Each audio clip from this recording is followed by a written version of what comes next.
여러분 이 사람 누구냐면 유재열이라는 사람입니다. 유재열 씨라는 사람인데 1970년대 장막성전이라는 신흥 종교의 교주입니다. 이렇게 장막성전이 보이죠. 과천에 있었던 데인데 사람들이 이렇게 어마어마하게 많은 사람들이 저 장막성전에서 구원받을 것이라고 믿고 그렇게 살았죠. 그런데 이 유재열 씨가 아주 어린 나이에 뭐라고 사람들에게 말했냐면 내가 환상 봤다. 어떤 환상이냐면 지구가 피 흘리는 환상을 봤다. 그래서 1969년에 전쟁으로 세상이 멸망할 거니까 내 말을 들어라. 이렇게 혹세무민했던 게 있습니다. 이게 1969년이었고요. 이 사람 누구냐면 젊은 날의 이만희씨입니다. 당시 50대인데 지금 나이가 훨씬 많으시지만 신천지 초기 교리서를 보면 뭐라고 써 있냐면 이렇게 써 있습니다. 1987년이 7년 대환난이자 아마겟돈이다 라고 신천지가 지금은 그렇지 않지만 지금은 이 과거를 싹 다 지우려고 애를 쓰고 있습니다만 신천지가 이 1987년만 하더라도 시한부 종말론을 주장해 왔습니다. 그리고 이 사람은 김주철이라는 사람입니다. 김주철 씨는 여러분 잘 모르지만 이 사람은 잘 알 거예요. 장길자 씨거든요. 여자 하나님이라고 하는. 그때는 하나님의 교회가 풀 네임이 이러했습니다. 새언약 6월절 하나님의 교회. 여기서 1988년을 뭐라고 얘기했냐면 이때 세상이 종말이니까 안상홍을 하나님이라고 믿어야 한다라고 주장했던 게 1988년입니다. 이게 여러분 우리 한국 근현대사 속에 있었던 사건들이죠. 여러분 이제 또 이런 얘기하는 데 있어서 빠질 수 없는 사건 하나를 제가 뉴스 영상을 하나 첨부해왔거든요. 한번 보시기 바랍니다. 방송 그동안 소리 큰 사회적 파문을 일으켰던 이른바 휴거, 공중 들림이 과연 일어날런지 그 여부가 가려지게 됐습니다만 휴거를 믿는 종말론 교회에서는 지금 막바지 휴거맞이 예배를 준비해 놓고 있습니다. 송재우 기자가 지금 현장에 나가 있습니다. 송재우 기자, 그 다미선교회 총본부 지금 표정이 어떻습니까? 예, 이곳 서울 성산동의 다미선교회 본부에는 지금 조금 전인 9시부터 마지막 휴거 예배에 들어갔습니다. 그리고 주변에는 구경 나온 수백 명의 주민들로 일대 혼잡을 빚고 있습니다. 오늘 휴거 예배는 휴거 예정 시간인 자정까지 계속될 예정인데 지금은 일부 순서로 찬양 예배를 갖고 있습니다. 외부인의 출입을 막고 있어서 안의 상황을 알 수는 없지만은 지금 밖에까지 커다란 찬송 소리가 들려 나오고 있습니다. 종말론 교회 중에서 교세가 가장 큰 이곳 다미선교회는 오늘 밤 7시쯤부터 1,500여 명의 신도들이 속속 입장을 마쳤습니다. 신도들은 지도부 측에서 전달한 휴거 행동 지침을 따른 탓인지 간단한 소지품 외에는 간소복 차림을 하고 입장을 했습니다. 네, 있을지도 모를 불상사에 대비해서 그곳에도 지금 경찰이 배치가 돼 있죠. 예, 이곳에는 구급차와 소방차 그리고 400여 명의 경찰들이 만일 사태에 대비해서 배치되어 있습니다. 그렇지만은 아직까지 이렇다 할 사항은 벌어지지 않고 있습니다. 나이 지긋한 노인들과 어린 소년 소녀들 그리고 엄마의 등에 업힌 갓난아이까지 가족 단위의 모습이 많이 눈에 띕니다. 같이 가세요. 엄마 울지 마. 자, 여러분들 여기 말이죠. 자신을 말리기 위해 나온 어머니를 달래는 아들의 모습도 보입니다. 주변에는 근심 어린 표정의 가족들과 호기심 어린 구경꾼들 그리고 내외신 취재 기자들까지 몰려서 벌써부터 상당히 혼잡합니다. 이런 거예요. 이게 1992년도에 있었던 이제 다미선교회 사건입니다. 여러분 아까 쭉 휴거 당하려고 행렬 지어서 들어가는 사람들의 얼굴 면면을 보셨죠? 저 사람들 이상한 사람들일까요? 우리 주변에 그냥 흔한 이웃들일까요? 이상한 사람들이 아니에요. 뭔가 세례당하고 뭐 정신적으로 문제가 있고 이런 사람들이 아닙니다. 그냥 우리 주변에 흔한 사람들, 평범한 사람들이었는데 그릇된 내용을 교육받고서 그렇게 믿게 됐던 것이죠. 우리도 잘못 알고 있다가 그게 나중에서야 잘못됐네 이렇게 깨닫는 거 많은 것처럼 그 사람들도 마찬가지였던 거죠. 어쨌든 한국 교회 역사를 되돌아봤다고 해서 과언이 아닌데 종말론 관련한 한국 교회 역사를 되돌아봤다고 해서 과언이 아닌데 정리해 보면 1969년, 1987년, 88년, 92년 제가 준비해온 것만 굵직굵직한 사건들만 이렇게 4개지 여러 이 시한부 종말론들을 다 취합한다면 이것보다 훨씬 더 많을 거예요. 이 대한민국의 시한부 종말론의 아주 일부만 우리가 확인했던 것입니다. 여러분 이상하지 않으세요? 왜 이렇게 1960년대부터 1990년대까지 이렇게 시한부 종말론이 왜 이렇게 많이 대한민국 사회에서 벌어졌던 걸까요? 뭔가 원인이 있지 않겠습니까? 누구 한 사람이 독단적인 사람만 그렇게 주장한 게 아니라 여기저기서 시한부 종말론을 날짜만 달리해서 주장하는 사람들이 이렇게나 많았던 것입니다. 그러면 이번에 태평양을 건너서 미국을 한번 가보겠습니다. 미국인데 근데 미국도 상황이 비슷합니다. 거긴 훨씬 더 역사가 오래됐습니다. 1843년에 침례 목사인 윌리엄 밀러가 이제 또 시한부 종말론을 주장을 했고요. 또 여호와의 증인에서는 여호와의 증인이 900만이거든요. 인구가 신천지 뭐 30만인, 20만인 이렇게 얘기했을 때 여호와의 증인 900만인데 여호와의 증인에서도 1914년, 14년, 18년 종말이 올 거라고 이렇게 주장한 바가 있고요. 그리고 이제 1988년에 종말이 온다고 주장했었던 유명한 베스트셀러 중에 대유성 지구의 종말이라는 이런 책이 있습니다. 이 책 내용에 보면 이제 1988년이 종말이다. 이 책의 영향을 받아서 이제 우리나라에서 1988년을 종말을 주장했던 사람이 이제 하나님의 교회도 이걸 관련이 있는 것이고, 그리고 근래죠. 2011년에는 헤럴드 캠핑이라는 사람이 이제 라디오에서 사람들한테 성경 얘기하고 복음 전파하고 이런 사람인데, 이 사람도 2011년에 지구 멸망한다는 종말론을 얘기했다가 불발된 바 있습니다. 여러분 어떻습니까, 여러분? 한국도 그렇고 미국도 그렇고 상황이 비슷해요.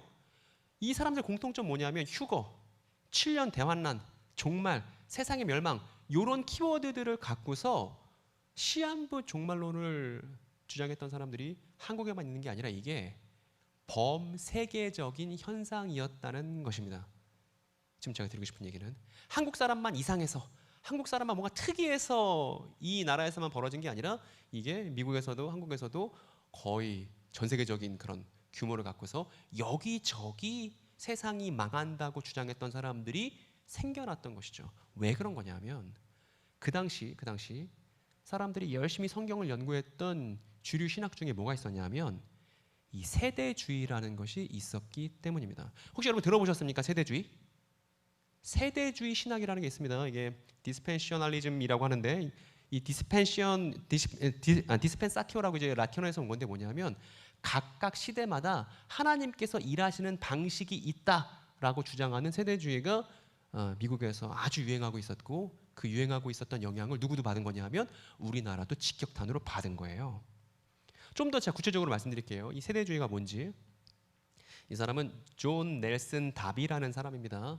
아일랜드 사람인데 이 사람이 정리해서 만든 게 세대주의라는 신학이에요. 특징이 뭐냐면 성경 이야기를 7시대로 나눠서 하나님이 시대마다 일하시는 방식이 있다고 주장하는 사상입니다. 두 번째는 성경에 나오는 예언들이 있지 않습니까? 구약의 예언도 있고 요한계시록도 있는데 그런 예언들을 문자 그대로 눈에 보이는 대로 해석해야 된다는 것이 이 세대주의의 중요한 특징 중에 하나고요. 또 하나는 이 예언 내용이 현존하는 이스라엘 국가와 유대인들의 운명에 아주 중요한 초점이 맞춰집니다. 그래서 지금 이스라엘 국가가 어떻게 돌아가는지, 지금 유대인들이 어떤 상태에 있는지가 이 세대주의 신학에 있어서 대단히 중요한 내용이에요.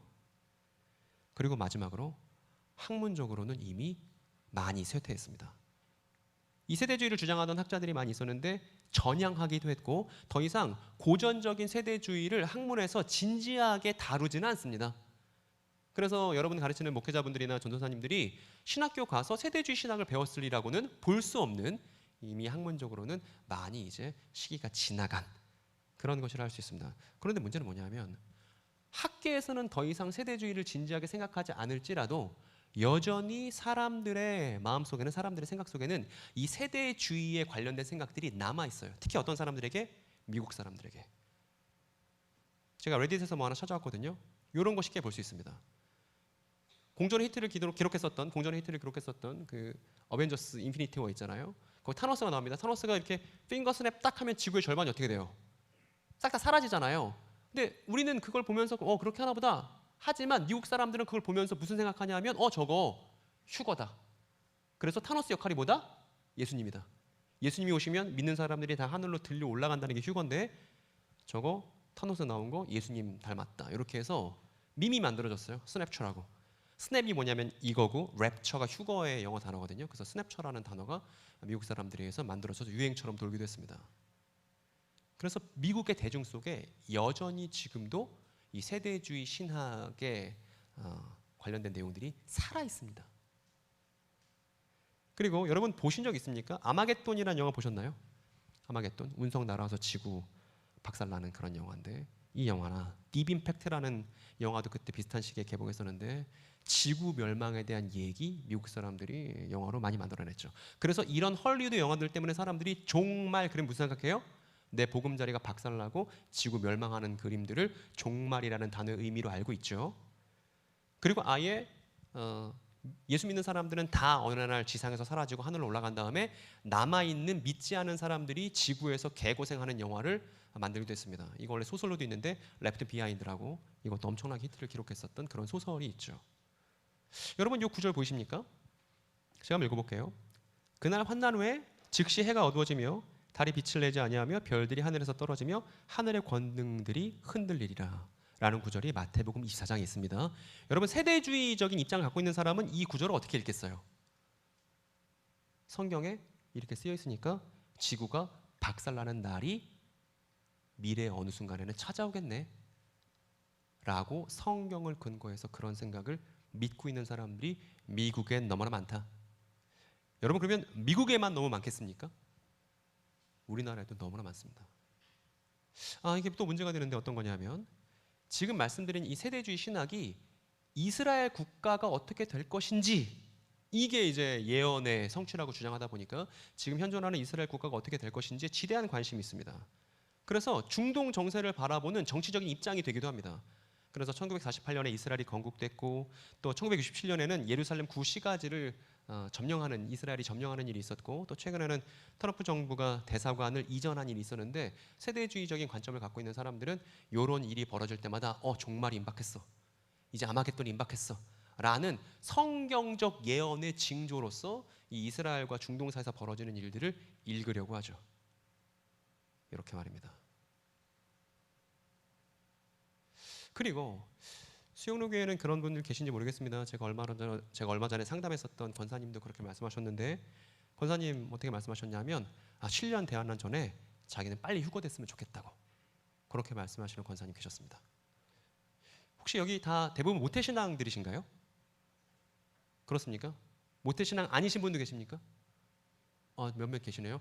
모태신앙인 분들은 오늘 집에 가셔서 어머니께 확인해 봐야 되죠. 어머니께 뭐라고 물어보면 돼요? 어머니 휴거 되실 건가요? 한번 물어보면 되죠, 그죠? 근데 어머니 답변을 한번 잘 귀담아 들을 필요가 있습니다. 한국 교회 역사의 산 증인으로서 어머니니까.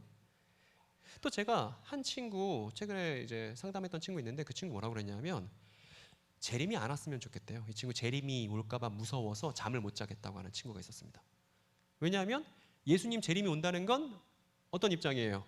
지구가 막 박살나고 난리부르스 벌어지고 지금 내가 살고 있는 평안한 삶을 더 이상 영위할 수 없다는 의미니까 차라리 예수님 재림이 안 왔으면 좋겠다고 말하는 친구도 있었습니다.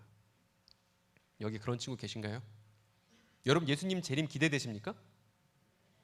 근데 제가 만났던 어떤 어린이는 뭐라고 그랬냐면 예수님 재림 싫대요. 그랬더니 왜 싫었더니 그럼 맨날 성가대만 하는 거 아니에요? 이렇게 물어보더라고요. 그런 재림이라면 나도 싫다고 이렇게 답변했던 기억이 나는데 어쨌든 재림을 두려워하는 청년도 있었습니다. 여러분 이런 아저씨 부산역에 계시나요? 제가 수원 사람인데 수원역에는 항상 계시거든요. 서울역에도 계십니다. 어떤 아저씨냐면 종말이 임박했으니까 666 베리팁 조심하라고 이렇게 외치는 부산역에 계신가요? 저 오늘 부산역에서 만나지 못했습니다만 이런 아저씨들 되게 많이 있습니다. 이렇게 두려운 재림, 두려운 종말 얘기하시는 아저씨들 말입니다. 여러분은 종말에 대해서 어떻게 생각하시나요? 여러분 약간 여러분 리더들이시고 또 편한 시간이니까 시간도 충분히 할애받았으니까 좀 여러분 얘기를 들어볼까요? 종말 뭡니까 여러분? 뭐 수영로교회 전체를 대표한다면 너무 부담스러우니까 그냥 여기 있는 분들 중에 아무나 자기 의견 그냥 솔직하게 피력하시는 분 계셨으면 좋겠습니다. 혹시 손들고 좀 얘기하실 분 안 계신가요? 종말 뭔가요 여러분? 내가 이해하는 종말이란 이런 것이다. 다들 이제 눈치를 보고 있는 상황. 누군가 총대를 매주기를 바라는 마음으로 괜찮습니다, 여러분. 뭐 오답이 있어야 좋습니다. 오해가 있어야 이해가 있는 법이죠. 오해는 이해로 가는 가장 빠른 길일 수 있습니다, 여러분. 여러분 종말 어떻게 생각하시나요? 말씀해 주실 분 안 계신가요? 예, 자매님 누군가요? 예, 자매님 말씀하십시오. 종말 뭔가요? 예.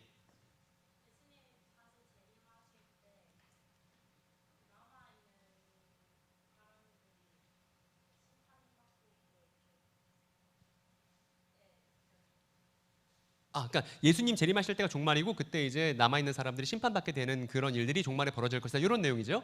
좋습니다. 혹시 다른 분 또 계십니까? 자매님 잘 말씀해 주신 거예요. 그렇게 표현하신 게 큰 용기고 또 그렇게 얘기해야 또 기억도 오래 남으니까. 다른 분들은요? 종말 이런 것이다. 난 이렇게 생각한다. 네, 형제님.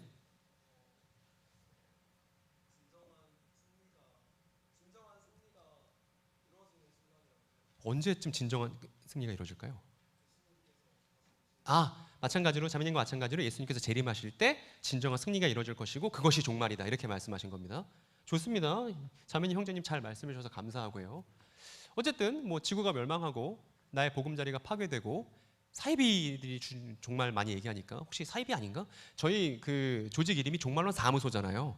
숱한 오해를 받습니다. 제가 어떤 일이 있었냐면 제가 방송국에 한번 이제 초청을 받아서 갔거든요. 갔는데 어떻게 소개를 하면 좋을까요? 그래서 종말론 사무소의 윤재덕 소장이라고 소개하세요. 이렇게 방송국 PD분한테 KBS 라디오 방송국 PD분께 말씀드렸더니 방송국 PD님이 난색을 표하시면서 그냥 교회 전도사라고 소개하면 안 되나요? 종말론 사무소는 좀 이러시더라고요. 제가 그때 알았습니다. 이 사회가 종말론을 받아들이기 너무 버거워한다는 걸 알았는데 여러분 종말론은 좋은 거예요. 종말론은 성경을 이해할 때 꼭 필요한 내용입니다. 근데 이상하게도 자꾸 이렇게 지구 멸망하는 얘기로 종말을 이해하니까 종말에 대해서 사람들이 터부시 여기는 그런 일들이 많이 벌어집니다. 저는 여러분 종말론을 너무 좋아하고 종말론에 지금 빠져서 사는 중인데 기독교인이라면 응당 종말론을 너무너무 좋아해야 되고 잘 이해해야 된다고 생각합니다.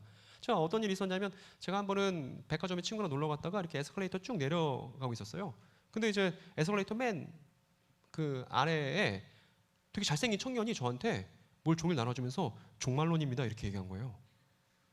저 너무 깜짝 놀라서 왜 놀랐냐면 나만 종말론 생각하는 줄 알았거든. 나처럼 이렇게 종말론에 미쳐있는 애가 또 있는지 몰랐거든요. 그래서 너무 놀라서 종말론이요? 이렇게 종이를 받았어요. 그랬더니 이제 저 너무 막 흥분돼갖고 옆에 있는 친구한테 야 종말론이랬더니 옆에 있는 친구가 종말론 아니고 조말론이라고 얘기를 했었던 기억이 납니다. 그 친구는 아니었던 것이죠. 종말론은 나밖에 생각 안 했던 건데 여러분 예수님 믿는 사람이라면 종말에 대해서 정확히 알고 제대로 된 종말론 이해가 반드시 필요하다는 걸 여러분 말씀드립니다. 어쨌든 안 왔으면 좋겠다는 주장도 있고 재난이 벌어진다 이런 내용들이 있습니다. 그리고 아까 형제님 자매님 말씀하신 것도 사실은 유감스럽게도 세대주의적 종말론의 느낌이 많이 납니다. 왜 그런지 이제 뒤에서 확인해 보시면 될 건데 어쨌든 이렇게 개박살 나는 종말을 다들 이해하고 있습니다. 세대주의.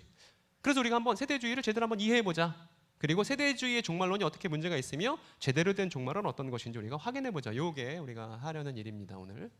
교회는 오늘날 이 현상을 어떻게 이해하고 있나요? 이 세대주의가 어떻게 만들어졌는지 역사적 과정을 설명드릴게요. 제가 오늘 강의 오기 전에 Q&A 받았던 질문 중에 기독교인이 여러 미디어들의 여러 영상들이 있는데 어떻게 그걸 분별해야 되냐 뭐 이런 질문이 있었습니다. 그 질문 주신 분 너무 감사하고. 근데 그 질문 앞에서 제가 드리고 싶은 얘기는 뭐냐면 유튜브 영상 이런 걸로 성경 배우지 마세요. 책을 보셔야 됩니다.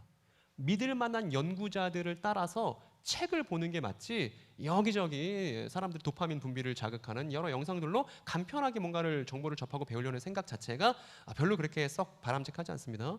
여러분 역사적이 되어야 합니다.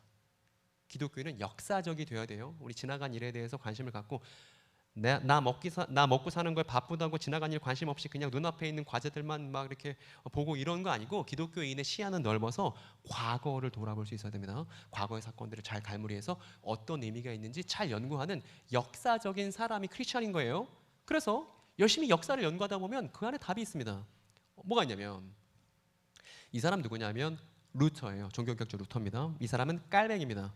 그리고 우리 교단은 장로교회는 이제 이 깔뱅의 후손들인 것이죠. 루터, 깔뱅. 이 종교개혁자들은 적그리스도 하면 단연 이 인물을 떠올렸습니다. 누구냐면 교황이 적그리스도다 이렇게 주장했습니다. 교황이 적그리스도다. 물론 지금 어떤 학자들도 진지하게 요한계시록 연구하는 학자들도 교황이 적그리스도다 이런 얘기 하지 않습니다. 그러나 이 종교 개혁자들이 자신의 시대 안에서 교황이 적그리스도 맞는 것 같아 이런 책들을 많이 냈습니다. 그런데 이게 15세기 지금으로부터 500년 전 종교 개혁자들의 입장이었는데 누가 등장하냐면 프란시스코 리베라라는 사람이 등장합니다. 여러분 외국인 이름 나오면 약간 혼미해지지 않으세요? 그래 혼미해지죠. 한번 우리 읊어나 볼까요? 프란시스코 리베라 뭐라고요? 예, 그런 사람이 있었습니다. 이 사람 누구냐면 16세기 예수의 신부예요. 그러니까 종교개혁이 일어나고 한 100년 뒤의 사람인데 이 사람이 뭐라고 주장했냐면 내가 적그리스도의 정체를 알아냈어. 이렇게 책을 씁니다. 그 책 내용 뭐냐면 다니엘서에 대한 해석인데 다니엘서에 이런 구절이 있거든요. 제가 읽어볼게요. 하나님께서 너의 백성과 너의 거룩한 도성을 위하여 70일의 기간을 정하셨다. 이 기간이 지나가야 반역이 그치고 죄가 끝나고 속죄가 이루어진다. 이렇게 한 겁니다. 70일에. 그러니까 70일에가 뭐냐면 70 곱하기 7이에요. 다니엘서가 말하는 것처럼 70 곱하기 7의 기간이 지나야 결말이구나 라는 내용이 다니엘서에 쓰였는데 이걸 프란시스코 리베라가 아주 중요하게 생각했습니다. 그리고 이건 일반적으로 우리가 교회에서 배울 때는 이걸 490년 이렇게 이해하는데 이 리베라도 이 70일에 70 곱하기 7 이 기간에 주목을 했던 것이죠. 그런데 그 뒤에 나온 보니까 62일에가 지난 다음에 기름을 부어 세운 왕이 부당하게 살해된다는 내용이 다니엘 예언에 등장합니다. 여러분 이거 뭐로 보이세요? 기름 부어 세운 왕이 부당하게 살해된다. 뭐 어떤 사건을 일으키십니까? 리베라도 그렇게 생각했던 거예요. 이거는 십자가 사건이야. 그러니까 70 곱하기 7인데 그중에 62 곱하기 7의 기간이 되면 메시아 예수의 십자가 죽음의 사건이 벌어질 거야. 그런데 그 다음 보니까 한 통치자의 군대가 침략해 들어와서 성읍과 성전을 다 파괴한다는 거예요. 그리고 나서 성읍이 종말을 맞는데 전쟁도 벌어지고 성읍이 황폐해지는 일이 벌어진다.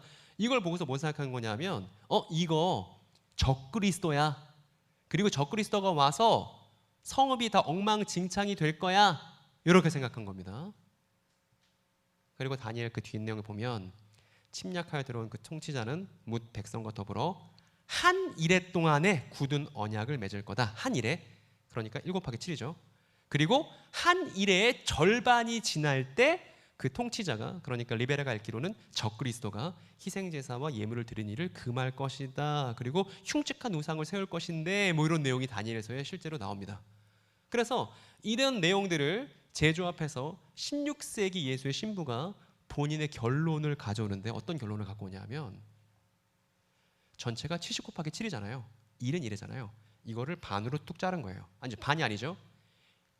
끄트머리 한 일회를 남겨두고 69 곱하기 7과 69일회와 한 일회를 나눈 겁니다. 그리고 이 가운데 뭘 설정한 거냐면 갭을 설정한 거예요. 이 다니엘서 예언은 69일회에 대한 얘기를 하고서 한참 시간이 공백이 있고 나서 맨 마지막 최종 국면 한 일에 대한 것이 우리의 미래로 남겨져 있다. 그래서 예수님은 이미 이 69일회 동안 십자가에 달려 돌아가셨고 이 마지막에 뭐가 있냐면 적그리스도가 출현하고 성읍이 엉망진창 박살이 나는 이 일이 우리의 미래에 놓여 있다라는 주장을 최초로 한 사람이 이름이 뭐라고 여러분? 그렇죠. 프란시스코 리베라라는 사람이 이 내용을 처음 얘기했다는 것입니다. 무슨 내용 말하고 싶어서? 이렇게 말하고 싶어서. 당시 종교개혁자들이 뭐라고 그랬어요?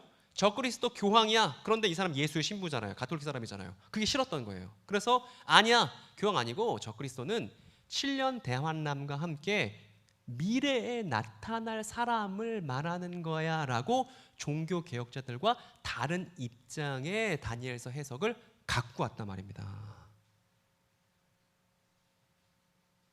그러고 나서요. 여러분 이 사람은 토마스 브라이트만이라는 사람입니다. 이 사람 뭐라고 주장했냐면 이제 영국 사람인데 아니 성경을 그렇게 본인 입맛대로 해석하면 되나? 이 사람은 역사를 중요하게 생각했던 사람이고 이 사람이 쓴 요한계시록 주석이 대단히 그 당시에 많이 읽히던 책이었습니다. 이 사람이 뭐라고 주장했냐면 나름대로 본인의 역사의 흐름이 있었던 거예요. 초대교회가 있고 로마 국교 시절이 있고 교황 시절이 있고 가톨릭이 부패했는데 종교개혁 직전까지 도덕적으로 타락하다가 마침내 종교개혁이 벌어졌는데 지금 내 시기인 16세기 영국 오니까 내가 지금 이렇게 존재한다라는 쭉 교회 초대교회부터 시작해서 본인에 이르는 역사관이 있었던 겁니다. 그런데 이 사람이 역사적으로 읽어야 된다고, 성경을 역사적으로 이해해야 된다고 그렇게 얘기했잖아요. 그게 무슨 뜻이냐면 요한계시록을 보면 7교회가 등장해요. 7교회.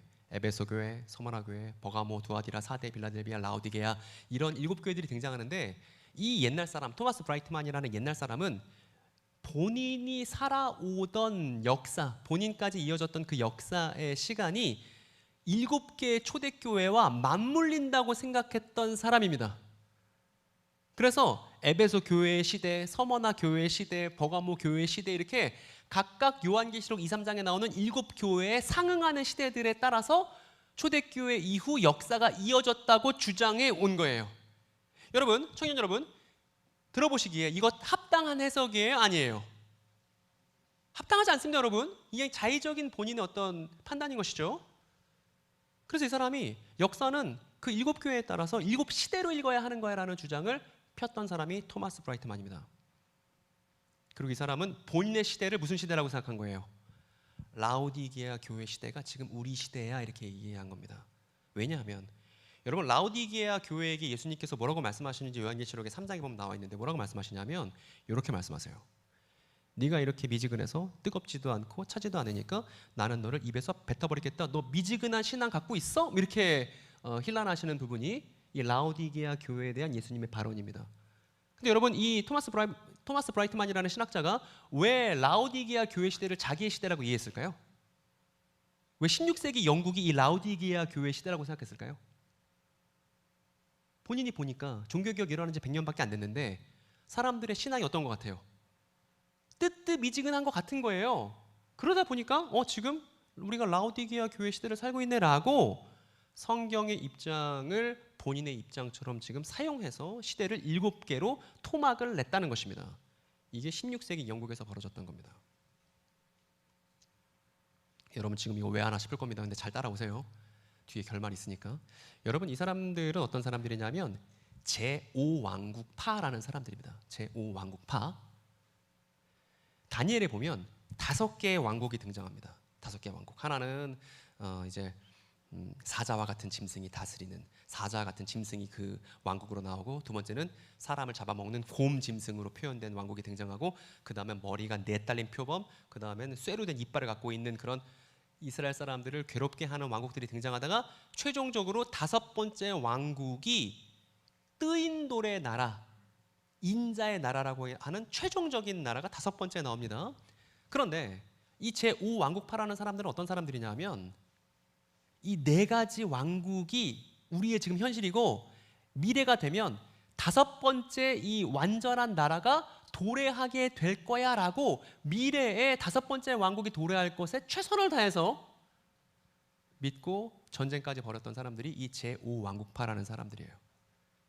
그리고 이 사람들뿐만 아니라 당대 신학을 연구하던 사람들 중에 어떤 사람도 있었냐면 조셉 미드라는 사람이 제5왕국 올 거야, 뜨인 돌의 나라가 아직 오지 않았는데 올 거야, 이렇게 주장하기도 했고, 또 로버트 메이튼이라는 신학자는 뭐라고 말하냐면 우리가 지금 너무나 고통 속에 있으므로 5번째 나라가 왔다고 말할 수는 없어.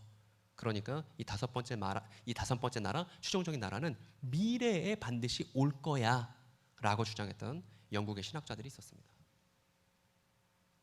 여러분, 지금 15세기부터 16세기, 17세기 유럽 상황을 지금 보고 있는데, 이 16, 17세기의 유럽 상황이 어땠냐면 전쟁 때문에 너무나 힘든 상황이었습니다. 그렇기 때문에 미래에 뭔가 희망이라도 필요했었던 그런 상황으로 이해가 되는데, 정리해보면 낭트 칙령이라고 종교적 관용을 베푸는 정책이 프랑스에서 있었습니다. 그런데 이게 끝나버려요. 1685년에. 그래서 이때부터 개신교인들이 막 망명하고 이렇게 되는데, 이 사이에 어떤 일들이 있었냐면 독일에서는 30년 전쟁이 있었습니다. 30년 동안 가톨릭 사람들과 개신교 사람들이 박터지게 싸우고 서로 죽이고 나면 나무에 시체 매달고 막 이런 일들이 있었죠. 그리고 그 사이에 뭐가 있었냐면 잉글랜드 내전이 있었습니다. 그래서 잉글랜드 내전이 찰스 1세를 끝내 처형하고 크로멜 정부가 이제 들어서는 일이 이 사이 영국이 있었죠. 그러니까 이 16세기, 17세기 유럽은 개판 5분 전이었던 상황입니다. 그런데 여기 지금 화살표로 표시한 이 부분에 또 어떤 일이 있었냐면, 이 사람이 올리버 크로멜인데, 이 올리버 크로멜에게 아주 중요한 역할을 했었던 사람이 있습니다. 이 사람 누구냐면 랍비인데요. 므낫세 벤 이스라엘이라는 랍비입니다. 므낫세 벤 이스라엘. 이 사람이 왜 중요하냐면요. 이 므낫세 벤 이스라엘이라는 사람 때문에 올리버 크로멜의 영국 정부에서 어떻게 했냐면 유대인들을 영국에 들어와서 살 수 있도록 허용하는 일이 있거든요.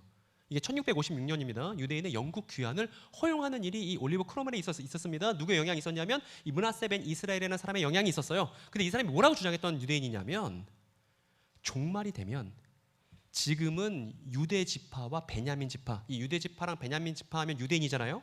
유대인밖에 안 남아있지만 나머지 잃어버린 10지파를 종말이 되면 하나님께서 다 회복시키실 거라는 그런 믿음을 갖고 있었습니다. 시오니즘적인 믿음을 갖고 있었습니다. 그리고 이런 주장에 그 당시 영국 목회자들도 많이 영향을 받았습니다. 그래서 어떻게 생각했냐면 예수님 재림 때가 되면 대거 유대인들이 다시 돌아오는 일이 벌어질 거라는 생각을 요때 하기 시작한 거예요. 물론 그 전부터 조짐이 있었습니다만 어쨌든 여러분, 이 사람이 세대주의 신학을 만든 존 넬슨 다비라는 사람입니다. 여러분, 지금까지 우리가 들어왔던 내용들 낯선 내용이겠지만 한번 여러분 떠올려 보십시오. 프란시스코 리베라가 있었습니다. 이 사람 다니엘서 나오는 70일에 69를 떼놓고 공백을 만든 다음에 최종 국면은 마지막 한 일에 벌어질 거라고, 그렇게 해서 미래의 적그리스도와 대환난이 벌어질 거라는 주장을 처음 했었던 16세기 신부였고, 이 사람 토마스 브라이트만인데 이 사람 자의적으로 성경과 역사를 7시대로 토막내서 이해하는 게 이 사람의 신학이었고, 그리고 그 당시 영국에서는 어떻게 생각했냐면 하나님의 나라는 미래에 도래할 거라는 입장들이 있었고, 그리고 므낫세 벤 이스라엘이 종말이 되면 잃어버렸던 유대인들이 다 집단으로 돌아오게 되는 일이 있을 거라고 시오니즘적인 그런 주장을 폈습니다. 그리고 이 존 넬슨 다비라는 세대주의를 만든 사람은 사실 새로운 의견을 만든 게 아니에요. 이전에 본인 기준 200년 앞에 있었던 신학들을 총결산해서 종합을 시킨 겁니다. 종합시킬 때 물론 본인의 입장도 있었습니다. 어떤 게 있었냐면 그때 종말이 되면 예수님 재림하실 거고 그때 믿는 사람들은 다 하늘로 들려 올라갈 거야. 갑작스럽게. 그렇게 주장했고, 또 아까 말씀드린 것처럼 성경을 볼 때, 예언 같은 거 볼 때는 상식적으로 내 눈에 보이는 대로 읽어야 돼. 이런 입장들이 하나로 섞여서 뭐가 만들어진 거냐면 우리가 지금 보고 있는 19세기 세대주의 성경 해석이 마침내 종합되었다 이 말입니다, 여러분. 여러분, 지금까지 내용 잘 따라오셨나요? 어렵지 않죠? 그럼 세대주의를 좀 더 자세하게 들어보면, 여러분, 세대주의는 성경 전체를 몇 시대를 읽겠습니까? 성경과 우리 역사를 몇 시대를 읽겠습니까? 그렇죠. 토마스 브라이트만의 영향을 받아서 7시대를 읽겠죠. 무죄시대, 양심시대, 이런 거 몰라도 됩니다. 7시대 정도만 알면 됩니다. 인간정부시대, 약속시대, 율법시대. 그런데 이제 예수님을 통해서 교회가 구원받는 은혜시대, 맨 마지막 천년왕국. 그런데 요 앞에 69일회가 있고 맨 마지막 최종 국면에 한 일회를 남겨놓는 이 해석이 이 존 넬슨 다비의 세대주의 신학에도 적용이 됩니다. 그리고 앞에 있는 건 중요하지가 않아요. 뒤에 있는 결말이 중요한 거예요. 그러면 은혜로 구원받는 이 교회 시대가 끝나면 무슨 일이 벌어지냐면 휴거가 벌어지고, 이때 예수님이 공중으로 재림하시고, 이때부터 예수 믿는 사람들은 공중으로 올라간 상태에서 지상에서 어떤 일이 벌어지는 거예요? 믿지 않는 사람들의 개고생이 7년간 벌어질 거다. 이 주장이 이 세대주의 안에 중요한 요소로 포함된 것입니다. 그리고 천년왕국이 되면 태평성대가 벌어지고, 이때 예수님이 이번에는 지상으로 두 번째 재림을 하신다고. 그러면 이때 유대인들이 집단으로 회심해서 돌아오는 일이 벌어진다는 겁니다. 그러면 그때 최후의 심판이 있고 우리가 살고 있던 지금의 우주는 다 소멸되고 다시 우주를 창조하시는 일이 벌어진다. 이게 세대주의 내용의 골자입니다, 여러분. 여러분, 아까 형제님과 자매님 얘기하셨잖아요. 예수님 재림하시면 믿는 사람들 이제 구원받고 지상에 있는 사람들이 고생하고, 사실은 어떤 신학의 영향이 있는 거예요? 세대주의 신학의 영향에 우리도 아주 편하게 익숙하게 지금 받아들이고 있는 것이죠. 여러분, 이 사람이 이 존 넬슨 다비라는 사람이 이 세대주의 신학을 너무나 고집하다 보니까 본인 살고 있는 동네에서 쫓겨났습니다. 그런데 이 사람이 어디로 갔냐 하면 미국으로 갔습니다. 근데 미국은 그 당시에 어떤 상황이었냐면 남북 전쟁 시절이었어요. 전쟁으로 사람들이 고생하고 있던 시절이었습니다. 그러다 보니까 사람들이 미래에 7년 대환란이 있고 그러고 나서 하나님의 통치가 완성된다는 이 세대주의 신학에 미국 사람들이 아주 열정적으로 반응하기 시작했던 거예요. 그래서 미국의 이 존 넬슨 다비의 신학이 확산되기 시작합니다. 이때 이 세대주의 신학을 적극적으로 받아들였던 사람들 중에 누가 있냐면 드와이트 무디라는 사람이 있습니다. 드와이트 무디. 그리고 또 어떤 사람이 있냐면 드와이트 무디는 유명한 미국의 복음 전도자예요. 이 사람이 왜 중요한지 뒤에 보게 될 텐데. 그리고 또 어떤 사람이 영향을 받았냐면 이 사람은 사무엘 운터마이어라는 사람입니다. 이 사람은 기독교인이 아니에요. 이 사람 유대인입니다. 유대인인데 이 다비의 세대주의 내용이 너무 좋다고 생각했나 봐요. 어떻게 했냐면 존 넬슨 다비의 세대주의 그 신학이 들어있는 책을 편찬합니다.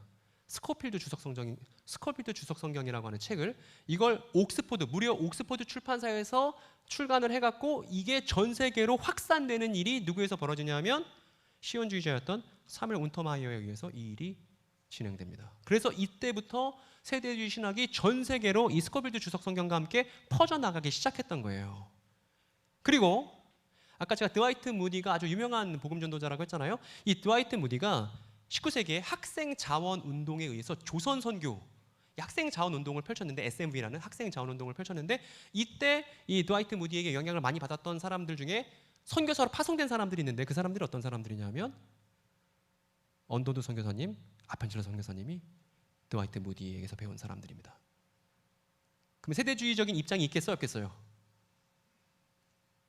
그러니까 우리나라도 직접적으로 이 세대주의 종말론의 영향 아래 있었던 것이죠. 지금이야 시간이 많이 지나서 세대주의 종말론이 잘못됐다는 걸 다 알게 됐지만 이 당시만 하더라도 어때요? 세대주의 종말론이 가장 최신 신학이었던 시절입니다, 여러분. 그래서 조선 선교가 이렇게 벌어졌고요. 여러분 이분은 누구냐면 길선주 목사님이에요. 길선주 목사님은 평양 대붕 운동에 있어서 아주 중요한 인물이고 우리 합동교단에서는 최초의 목회자가 됐던 아주 중요한 우리 장로회 역사에서도 중요한 인물입니다. 근데 길선주 목사님이 뭐라고 주장했냐면 2002년이 되면 예수님의 재림이 있을 거라고 주장했습니다. 여러분 2002년에 예수님 재림이 있었나요? 뭐가 있었습니까? 월드컵이 있었습니다.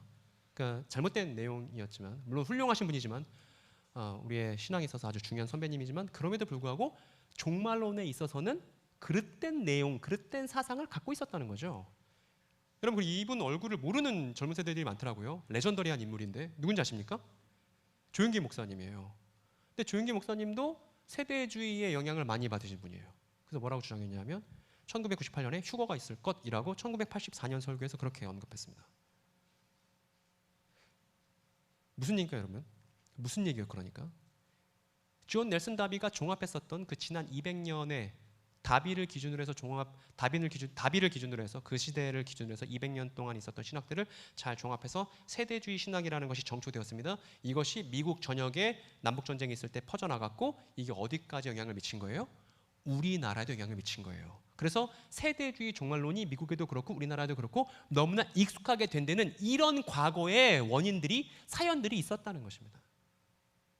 그래서 세대주의는 한국교회 역사와 함께 왔습니다. 여러분 그러면 지금은 세대주의 종말론이 한국교회 안에서 사라졌을까요?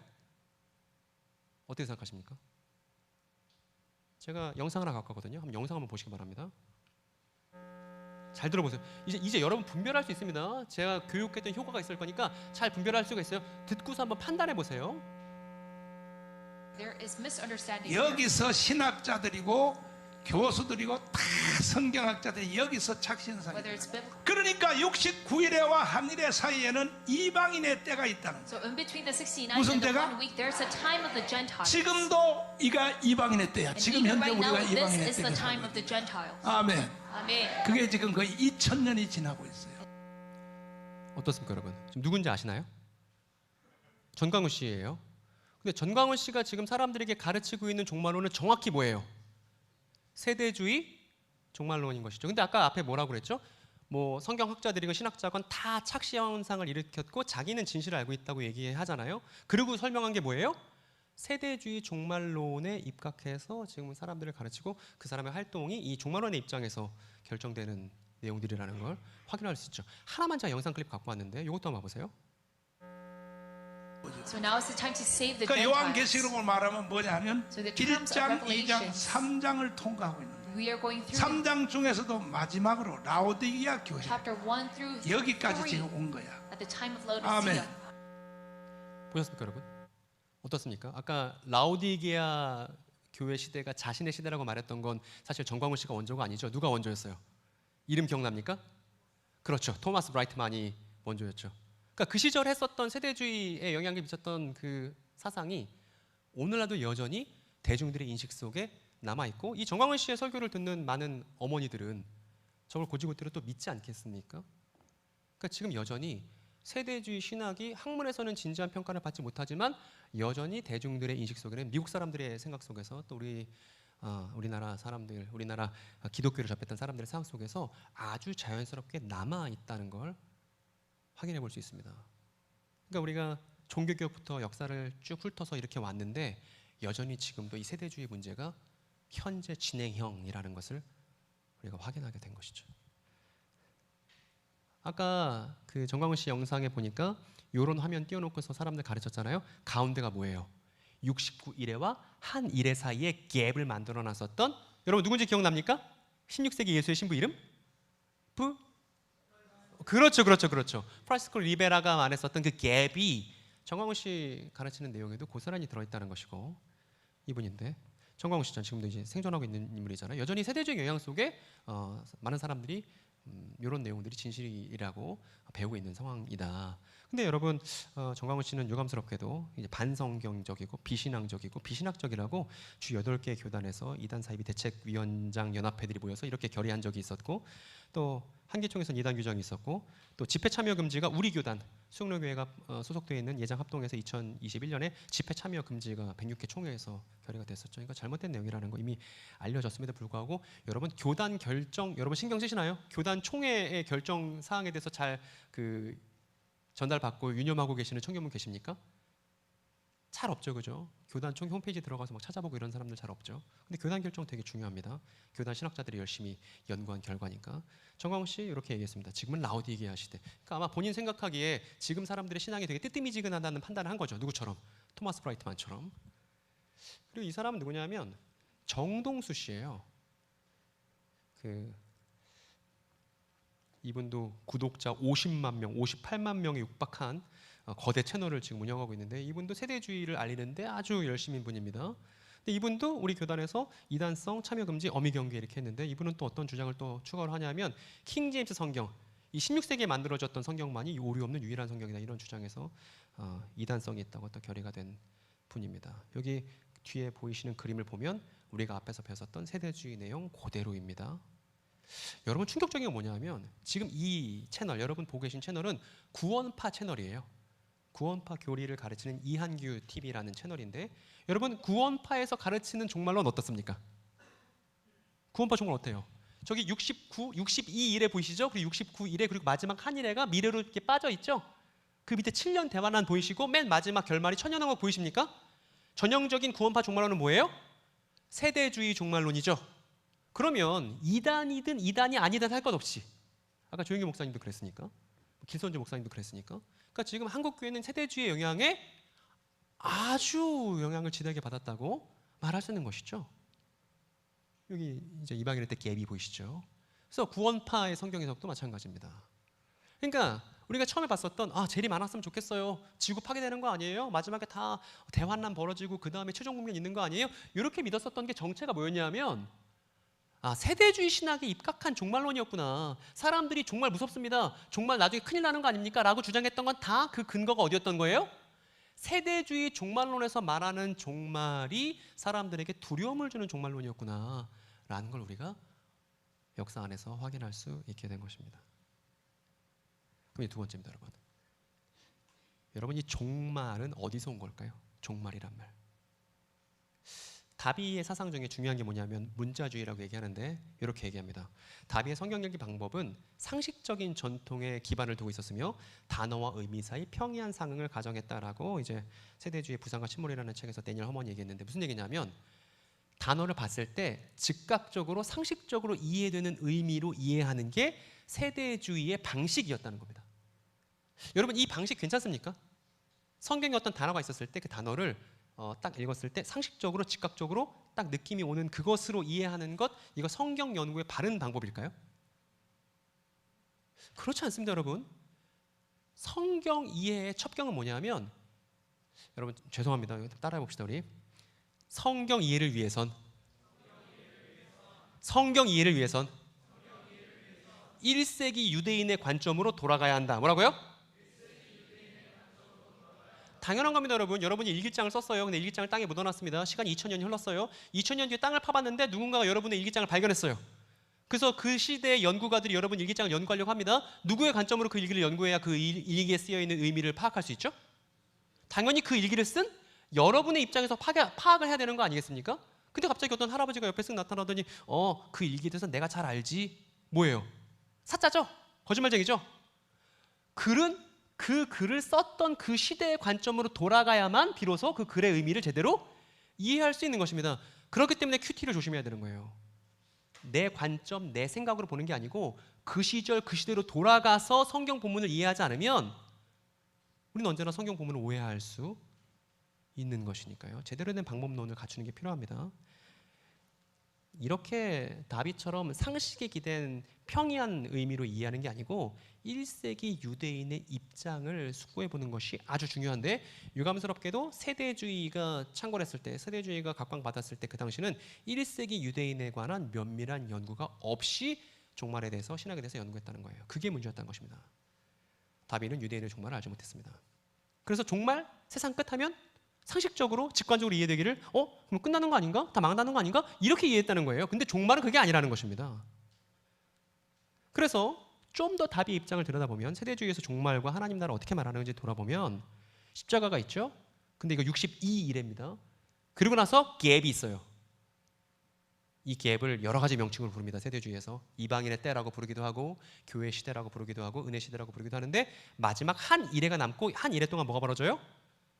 휴거, 공중재림, 7년 대한난 벌어지는데 이 시기를 종말이라고 이해했다는 거예요. 근데 이거 유대인이 이해한 종말이 아니라는 것입니다, 여러분. 유대인의 관점으로 성경을 읽어야 되는데 1세기 유대인의 입장이 돼야 성경을 제대로 읽을 수 있는데, 이거 1세기 유대인의 입장이 조금도 반영되지 않았던 16세기 유럽인의 관점으로 본 성경이기 때문에 문제가 된다는 것입니다. 최종 국면이 이렇게 온다는 것도 말이 안 되는 거예요. 여러분 제가 간단한 예시 하나 갖고 왔습니다. 여러분 그림 보이시나요? 만약에 이 그림을 미국 사람이 봤다고, 한국 문화에 대해서 전혀 모르는 미국 사람이 이 그림을 봤다고 생각해 봅시다. 요 지금 제비 다리에 붕대가 감겨 있거든요.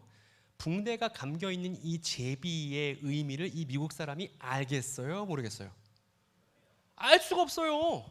언제까지? 흥부와 놀부 이야기를 누군가에게 소개받기 전까지는 죽었다 깨어나도 알 수가 없는 거죠. 아마 이제 미국 사람이 이렇게 생각할 수 있죠. 이거 보고서 박씨도 불었네. 아픈데도 힘내는구나. 이럴 수 있는 거 아니겠습니까? 그 뒤에 깔려있는 서사를 모르기 때문에 상징에 대해서, 대상에 대해서 충분히 오해할 수 있는 예시를 한번 만들어 본 건데 여러분 납득이 되시죠? 그러면 이 친구에게 해줘야 될, 이 미국 사람에게 해줘야 될 건 뭐냐면 저 박씨를 물고 있고 다리에 붕대를 하고 있는 제비를 이해하려면 흥부와 놀부 이야기를 알아야 돼. 그래야 저걸 제대로 이해할 수 있어. 이렇게 해주는 것이죠. 그러면 이제 그 친구 그런 거였어? 라고 이제 웃을 수 있을 겁니다. 그러니까 단어는요, 그 뒤에 그 단어가 놓여 있었던 이야기와 맥락과 사연이 있어요. 이 이야기와 맥락과 사연을 모르면 그 단어를 제대로 이해하는 거라 볼 수 없습니다, 여러분. 오히려 이 이야기가 놓여있던 이야기와 맥락과 사연을 모른 채 단어를 이해한다는 건 사이비 이단의 성경 해석을 닮아가는 것과 크게 다르지 않습니다. 그러니까 이제 제대로 이해했겠죠. 놀부 큰일 났네, 이런 생각하겠죠. 자, 성경적 예시를 하나 갖고 왔는데 이 친구는 한국 사람이에요. 근데 이 친구에게 너 요한계시록 17장에 나오는 7머리 10뿔 짐승 알아? 이렇게 물어봤습니다. 근데 얘는 전혀 성경에 대한 배경 지식이 없는 친구입니다. 알겠어요? 모르겠어요? 알 수가 없습니다, 여러분. 알 수가 없어요. 언제까지 모를까요? 저 7머리 10뿔 짐승이라고 기록한 그 사람의 시대와 문화 안에서 그 배경이 되는 뒷이야기를 전달받기 전까지는 7머리 10뿔 짐승이 뭘 의미하는지 알 수가 없겠죠. 너무나 당연하게. 그런데 유감스럽게도 이 친구가 몰랐는데 이제 어떤 할아버지가 이 친구를 찾아왔어요. 찾아와서 나 7머리 10뿔 뭔지 알아. 너 궁금했지? 그 성경 나오니까 궁금했지? 그런데 내가 겪은 일대기와 사연을 알아야 요한계시록을 해석할 수 있는 거야. 그거를 우리가 실상이라고 불러. 요렇게 썼던 할아버지가 누구예요? 이만희 씨예요. 그럼 여러분, 한국에서 20만 되는 30만 되는 무수한 사람들이, 심지어 신천지를 겪고 탈퇴한 사람들은 더 많은데, 그렇게 많은 사람들이 이만희 씨의 성경 해석에 설득되었다면, 그게 세뇌나 이런 게 아니라 그 이만희 씨의 잘못된 성경 내용에 설득되었다면 언제만 그게 가능한 것이냐면 요한계시록의 백그라운드 스토리를 몰랐을 때만 이런 근거 없는 가짜 소문이 횡행할 수 있는 거죠. 그럼 여러분, 왜 대한민국 사회의 사이비 이단이 이렇게 범람했습니까? 대한민국 사회에 이렇게 사이비 이단이 범람한 원인이 뭐예요, 여러분? 성경에 나오는 이야기의 백그라운드 스토리를 누군가가 전달했으면 그런 일이 안 일어났을 거 아닙니까? 그럼 성경에 나오는 그 대상들에 대한 뒷이야기를 누가 지역사회에 공론화 했어야겠어요, 여러분? 누굽니까, 여러분? 우리 옆에 있는 형제자매에게 얘기합시다. 네가 했어야지. 빨리 얘기하세요. 네가 했어야지. 우리가 교회인데 이 한 권의 책이 우리의 책인데 우리가 했어야지. 근데 교회가 그걸 못했단 말입니다. 요한계시록 제대로 이해하고 있는 청년 만나기가 어렵단 말입니다. 그러다 보니까 이 성경 내용에 대한 백그라운드 지식이 지역사회에 전무한 채, 심지어 어디도 없는 채, 모태신앙으로 자라서 20년 동안 교회를 들락날락했던 그 청년도 모른 채 이 배경 지식의 결여 안에서 사이비 이단이 이렇게 지역사회에 범람할 수 있게 되었다는 것입니다. 그러니까 사이비 이단 백날 손가락질 해봐야 소용없는 거예요. 누구 잘못이니까? 교회 잘못이니까, 우리의 잘못이니까. 그런데 이런 얘기하면 저 목사도 아닌데 그런 거 연구해야 되나요? 목사가 아닌 게 뭐가 중요해? 이 이야기를 사랑하는 성도니까 하는 거지. 이렇게 말해야 성도답다고 믿습니다. 여러분 아멘입니까? 아닙니까? 그래야 된다고 생각하는 거예요. 그러니까 공부가 필요하고 연구가 필요한 거예요. 저 아까 여기서 여러분 찬양할 때 눈물이 막 났습니다. 그 당신은 영광의 양 찬양하는데 막 눈물이 났어요. 근데 얼른 눈물 닦았습니다. 너무 감정적으로 하지 말고 올라가서 객관적인 얘기를 해야 돼. 얼른 눈물 닦고 이러고 올라왔습니다, 여러분. 저도 알아요. 그 뜨겁게 기도하고 나서 마음이 시원해지는 느낌, 하나님께 주시는 따뜻한 위로 저도 압니다. 그런데도 불구하고 지금 한국교회에 뭐가 필요하냐면 지식이 필요한 거예요. 호세아가 말했습니다. 내 백성이 뭐가 없어서 망한다고요? 지식이 없어서 망한다. 내 백성이 지식이 없어서 망하고 지식이 없는 백성들이 교회라서 지금 어디도 망하냐면 이 대한민국 사회도 망하겠습니다, 여러분. 요새 굵직굵직한 사건 벌어지는 거면 사이비 이단이 관여 안 한 데가 없어요. 왜 우리의 선량한 이웃들이, 왜 우리의 무지했던 이웃들이, 성경 내용을 전달받지 못했던 이웃들이 그런 사이비 이단에 손과 발이 돼서 이렇게 아픔을 겪고 힘든 일을 겪는 걸 교회로서 언제까지 우리가 두고 봐야겠습니까, 여러분? 이거 그만해야 된다. 여러분 혹시 저 귀멸의 칼날 좋아하시나요? 저 사실 요번에 무한성부터 본 거 아니라 원래 찐팬인데 원래 옛날부터 봐서 이제 요번부터 본 거 아니에요. 옛날부터 봤는데 여러분 귀살떼들이 왜 싸워요? 모르는 분들 그냥 주무시고 계세요. 아는 분만 들으세요. 여러분 귀살떼가 왜 싸워요? 기부츠치 무잔의 시대를 끝내야 된다는 거 아니에요? 그게 제가 요새 갖는 마음이에요. 사이비 이단의 시대를 우리가 이 시대에 끝장낸다는 마음을 갖고서 지역사회의 성경 이야기를 공론화시키는 거 누가 해야 된다? 우리가 해야 된다. 귀살떼의 심정을 갖고. 여러분 그 랭고쿠 쿄주로가 죽어나갈 때 무슨 생각했습니까? 예수님 부활 떠오르지 않았습니까? 예, 유한한 육체를 갖고서 끝까지 십자가를 지고 이 지역사회의 올바른 이야기를 공론화하기 위해서 그렇게 살아가는 거죠, 여러분. 그러니까 여러분 우리 시대에 끝장내야 됩니다. 여러분 제가 5년 전에 수영로 교회에 왔습니다. 2번 강의하고 이제 5년 만에 왔는데 그 5년 사이에 많은 일이 벌어졌습니다. 제가 그 5년 사이에 결혼도 했습니다. 못할 줄 알았죠? 오늘 못할 줄 알았어서 이제 나오는 거죠. 결혼했는데 여러분 제 친구들 다 어떤 친구들이에요? 다 이제 신천지 다니는 친구들, 뭐 이런 친구들입니다. 근데 식장에 갔는데 이제 신랑이니까 앞에 딱 쓰면 하객들이 보이잖아요. 하객들 다 어떤 친구들이에요? 야, 쟤도 신천지인데. 쟤도 신천지인데. 쟤도 신천지인데. 이렇게 지파별로 묶으면 좋겠더라고. 너무 많아서. 근데 여러분 그걸 보면서 제 마음이 너무 좋아하는 게 지금도 이제 저희 집에 맨날 놀러 와서 같이 밥 해 먹고 성경 얘기하는 신천지 경험한 친구들, 제 MS 경험한 친구, 통일교 경험한 친구 잔뜩 있는데 그 친구들 세뇌당한 거 아니고 성경에 대한 올바른 내용 하나만 갖고도 저의 든든한 친구들이 됐던 그런 아주 좋은 친구들입니다. 너무 예쁘고 잘생기고 다 훌륭한 친구들이에요. 근데 그 친구들 같이 밥 먹다 보니까 이런 찬양 생각납니다. 여러분 이 찬양 아시나요? 요즘 찬송가 같은 거 청년들 잘 모를 수 있는데 이런 찬송가 있습니다. 죄인도 원수도, 그 다음 가사 이런 거예요. 친구로 변한다. 이런 찬양이 있습니다. 죄인도 원수도 친구로 변한다. 내가 하나님의 원수라서 죄인이었지만 메시아 예수를 통해서 그분의 친구가 되었듯이, 마찬가지로 우리가 원수인 줄 알았던 사이비 이단 친구들 알고 보니까 올바른 성경 내용을 찾고 있던 양반들이었네. 그 사람들에게 올바른 내용을 전달해서 그 친구가 입장을 바꿔서 나와 함께 메시아 안에서 참 사랑을 누릴 수 있다면 기가 막혀야 안 막혀요? 이거 우리의 인생에서 경험해야겠습니까? 안 해야겠습니까? 할 수 있다. 어렵지 않다. 아저씨도 한다. 그러니까 여러분도 할 수 있다는 겁니다. 뭐만 있으면 돼요? 성경에 대한 올바른 이해만 있으면 되고 공부만 있으면 된다. 제가 예전 기억이 납니다. 예전에 무슨 일이 있었냐면 서울에 있는 삼일교회에서 연락이 왔어요. 뭐라고 연락이 왔냐면 신천지 4년차 된 대전 친구가 있대. 한번 만나주시래요. 그래서 그날 갔습니다. 갔는데 제가 그날 배가 무척 고팠어요. 저희 집이 수원이었는데 서울 도착하니까 너무 허기가 졌습니다. 그래서 도착하자마자 저 성경도 보고 다 이제 알겠는데 밥부터 시켜달라고. 그래서 이제 밥을 시켜주더라고요. 밥을 허겁지겁 먹었습니다. 그 신천지 친구가 저를 한심하게 보는 눈빛이 느껴졌는데 그냥 일단 밥부터 먹었습니다. 배고프니까. 그러고 나서 그 친구가 저한테 뭐라고 그랬냐면 당신이 성경 다 깨달았어요? 그러더라고요. 자, 그랬습니다. 예, 다 깨달았습니다. 모르는 게 없습니다. 그렇게 얘기했죠. 아니, 설명해 보시라고. 해서 어떻게 했냐면 창세기부터 요한계시록까지 무슨 스토리인지 얼기설기 A4 용지 3장 꺼내놓고서 이렇게 그려가면서 설명했습니다. 그래서 3시간 걸렸어요. 그래서 창조잖아요. 그다음 아담과 하와가 타락했잖아요. 그다음 아브라함이 있잖아요. 줄줄줄줄 해갖고 마지막에 새하늘과 새 땅이 이렇게 딱 제 성경 전체 이야기를 끝내고 나니까 어떤 일이 벌어졌냐면 그 친구의 두 눈에서 뜨거운 눈물이 떨어지기 시작했습니다. 그러니 그때 어머니도 같이 오셨는데 어머니한테 뭐라고 그랬냐면 엄마 저 이제 신천지 안 갈게요 그러더라고요.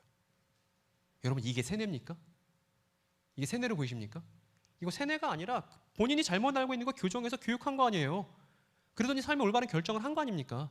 제가 이 얘기 드리는 얘기 왜 그런 거냐면 제가 얼마 전에 유튜브에서 이번 주인가 손석희 아나운서 나와갖고 패널들 모아놓고 이단 관련된 뭐 하는 걸 봤습니다. 못 들어주겠더라고요. 무슨 사이비 이단에 속한 사람들을 다 정신적으로 문제 있고 통제와 감금 속에서 제대로 사고를 못하는 사람들을 다 만들어 놓고 그러면서 뭐 한국교회가 세습을 많이 해갖고 사람들이 신천지로 간 거 말이 안 되는 얘기들만 하고 있더라고요. 그 영상 나오고 나서 신천지 경험이 있었던 제 친구들이 저한테 연락했습니다. 그게 뭐냐고. 그 잘못된 내용들을 패널대회에 나와서 얘기하고 있다고 저한테 성토대회를 합니다. 그런 거 아니에요. 세뇌 이런 거 아니고 성경 내용을 제대로 전달받지 못한 우리의 이웃들이다. 누가? 사이비단 경험자들이. 여러분 이 생각을 꼭 갖고 있으셔야 됩니다. 좀 있으면 이만희 씨가 죽어요.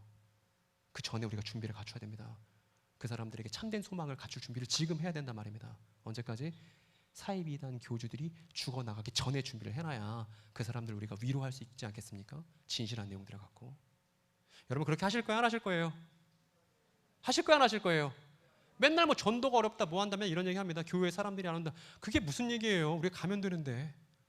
진실한 얘기를 꼭 가면 되는데 하나님의 교회 아주머니들은 맨날 저희 집 문 톡톡거리고 여호와의 증인 아저씨들 맨날 돌아다니고 근데 참된 성경 이야기를 갖고서 그 사람들을 찾아다니는 청년들이 어딨냐 이 말입니다. 부산에서는 여러분들이 해야 된다. 여러분들이 해야 된다. 아멘. 좋습니다. 어쨌든 신천지 근데 이렇게 목사님들 말한다고요. 또 이제 강사들 말한다고 신천지 경계 가서는 안 됩니다. 누가 몰라요? 나는 신이다만 봐도 알아 이런 건. 맨날 이런 걸 이단 세미나라고 합니다. 그게 중요한 게 아니고 정작 배경에 대한 얘기는 함구하고 있더라. 모르는 거 아니에요? 교회가 겪고 있는 문제적 상황. 한쪽에서는 교회에서는 신천지 경계만 하고 가면 안 됩니다. 가면 안 됩니다 이래요. 근데 신천지는 뭐라고 그래요? 한국교회가 성경 몰라서 그런 거고 내가 성경을 이해할 수 있도록 그 지식을 너한테 줄게 해서 잘못된 배경 이야기를 전달합니다. 그러니까 한쪽은 없고요. 한쪽은 있어요. 한쪽에 뭐가 없냐면 성경 이해를 위한 뒷이야기가 없고요. 다른 한쪽에 뭐가 있냐면 잘못된 뒷이야기가 있습니다. 그러니까 문제가 두 번 꼬인 거예요. 이 사이비 이단 상황은. 그 상황에서 연인이, 친구가, 가족이 성경에 대한 올바른 이해가 없어서 서로 사랑하면서도 눈물 흘리고 싸우는 일들이 지금도 전국에서 도처에 벌어지고 있다는 겁니다. 저한테 맨날 전화하시는 분들이 다 이런 분들인 거예요. 제 아들이, 제 딸이 신천지인데 어떡하죠? 뭘 어떻게 해요? 물어봐야죠. 어떻게 된 거야? 그리고 그 아이가 어떤 성경 이해를 갖고 있는지 들어봐야죠. 참된 이야기를 펼쳐서 보여줄 수 있어야죠. 권사님이라면, 장로님이라면, 집사님이라면. 근데 안 그렇단 말입니다. 왜? 한국교회 교육이 실패했기 때문입니다. 그래서 이거를 뒤집어야 돼요, 지금. 그게 교회를 교회답게 하고 사이비이단 문제를 해결하는 가장 근본적인 처방인 것입니다. 어쨌든 제가 항상 말하는 거예요. 이것만 알면 성경 누구나 이해할 수 있어요. 뭘 알아야 되냐? 유대인의 역사 알고요. 율법과 예언 이야기 알면 그만이에요. 유대인에 대해서 이해를 하고 나면 1세기 유대인에 대해서 이해하고 나면 성경 아는 거 어려운 거 아닙니다. 근데 이것 때문에 이렇게 힘드셨어요? 별거 아니에요. 이렇게 하는 게 제가 그동안 해왔던 일이고 여러분들 동참하기를 바라는 바로 그 일입니다. 이제 웃을 수 있죠?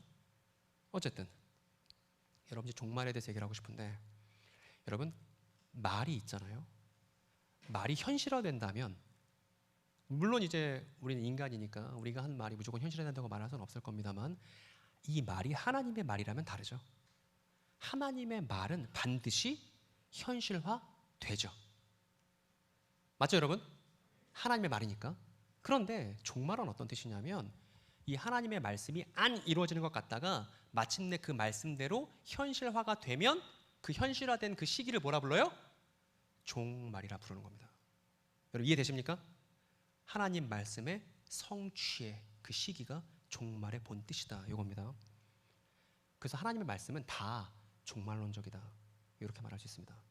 끝에 대한 얘기가 아니에요. 종말은 끝에 대한 얘기만 하는 게 아닙니다. 하나님의 말씀이 현실이 되는 얘기가 종말에 대한 얘기인데 퀴즈를 하나 내보겠습니다. 여러분 종말이라는 말이 성경에서 가장 먼저 등장하는 대목은 어디일까요?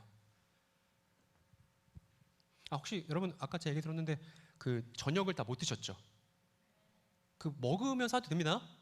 예, 드시면서 드셔도 됩니다. 그 오병이어 하듯이 다 여러분 다 여기 누워 계셔도 괜찮습니다. 누워서 이렇게 드시면서 이제 편하게 드시면 됩니다. 저도 먹으면서 좀 하려고. 여러분 아는 분들 얘기 좀 해주세요. 오답도 괜찮습니다. 종말이라는 말 유대인의 관점에서 이해해 봅시다 이렇게 했는데 종말이라는 말이 성경에서 가장 먼저 등장하는 대목은 어딜까요? 예? 민수기요? 민수기 어떤 분이십니까? 민수기 어떤 내용인지 좀 설명 좀 해주세요.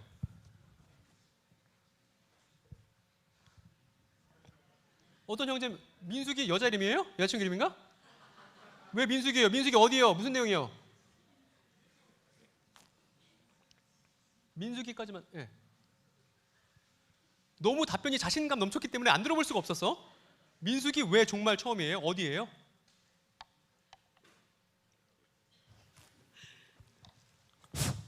아니 목소리 큰데 마이크가 왜 필요해? 야곱의 민수기 23장 10절에 예. 야곱의 티끌은 누가 능히 세며 이스라엘 4분의 1을 누가 능히 세고 나는 의인의 죽음을 죽기 원하며 나의 종말이 그와 같기를 바라노라 하매라고 근데 형제님 너무 말씀 잘해주셨습니다. 근데 정답은 아니었습니다. 자신감 넘쳤지만 근데 잘 찾아준 거예요. 잘했습니다. 오답인데도 박수를 받을 만합니다. 좋아요. 다른 분은요? 종말이란 말 처음에 언제 나왔을까요?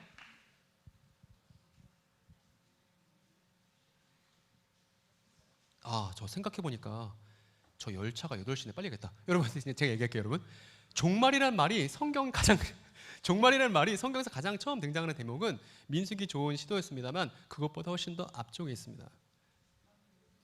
네? 누구예요? 창세기 찍은 거예요? 내용 아는 거예요? 읽었어요? 잘 찍었어요. 보세요 여러분 창세기 나오는데 여기 지금 이집트입니다.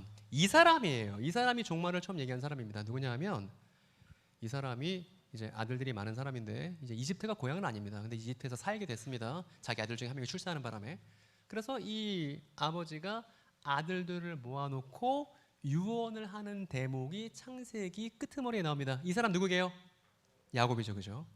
여기 보면 창세기 49장에 야곱이 아들들을 불러놓고 말했다 이렇게 시작합니다. 그리고 나서 무슨 구절이 이어지냐면 이렇게 얘기합니다. 충격받았습니까 여러분? 얘들아 모여라.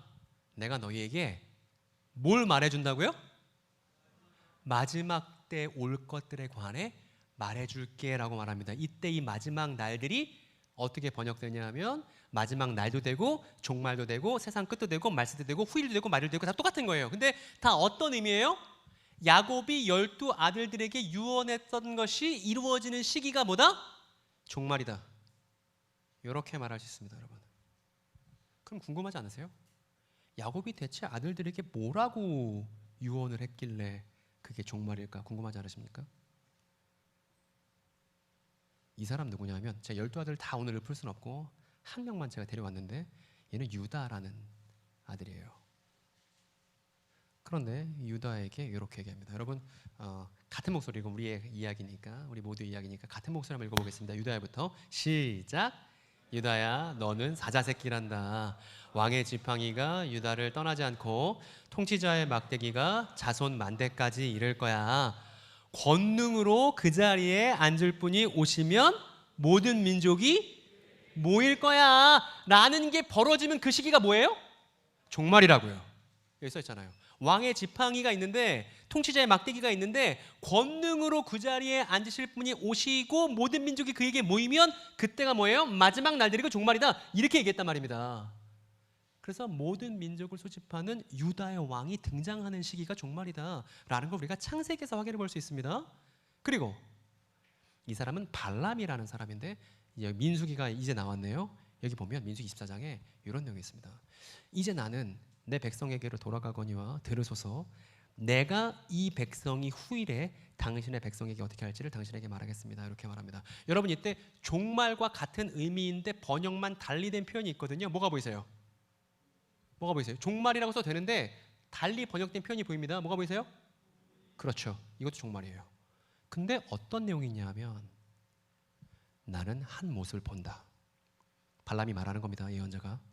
그러나 가까이에 있는 모습은 아니다. 한 별이 야곱에게서 나올 것이다. 한 통치 지팡이가 이스라엘에서 일어설 것이다.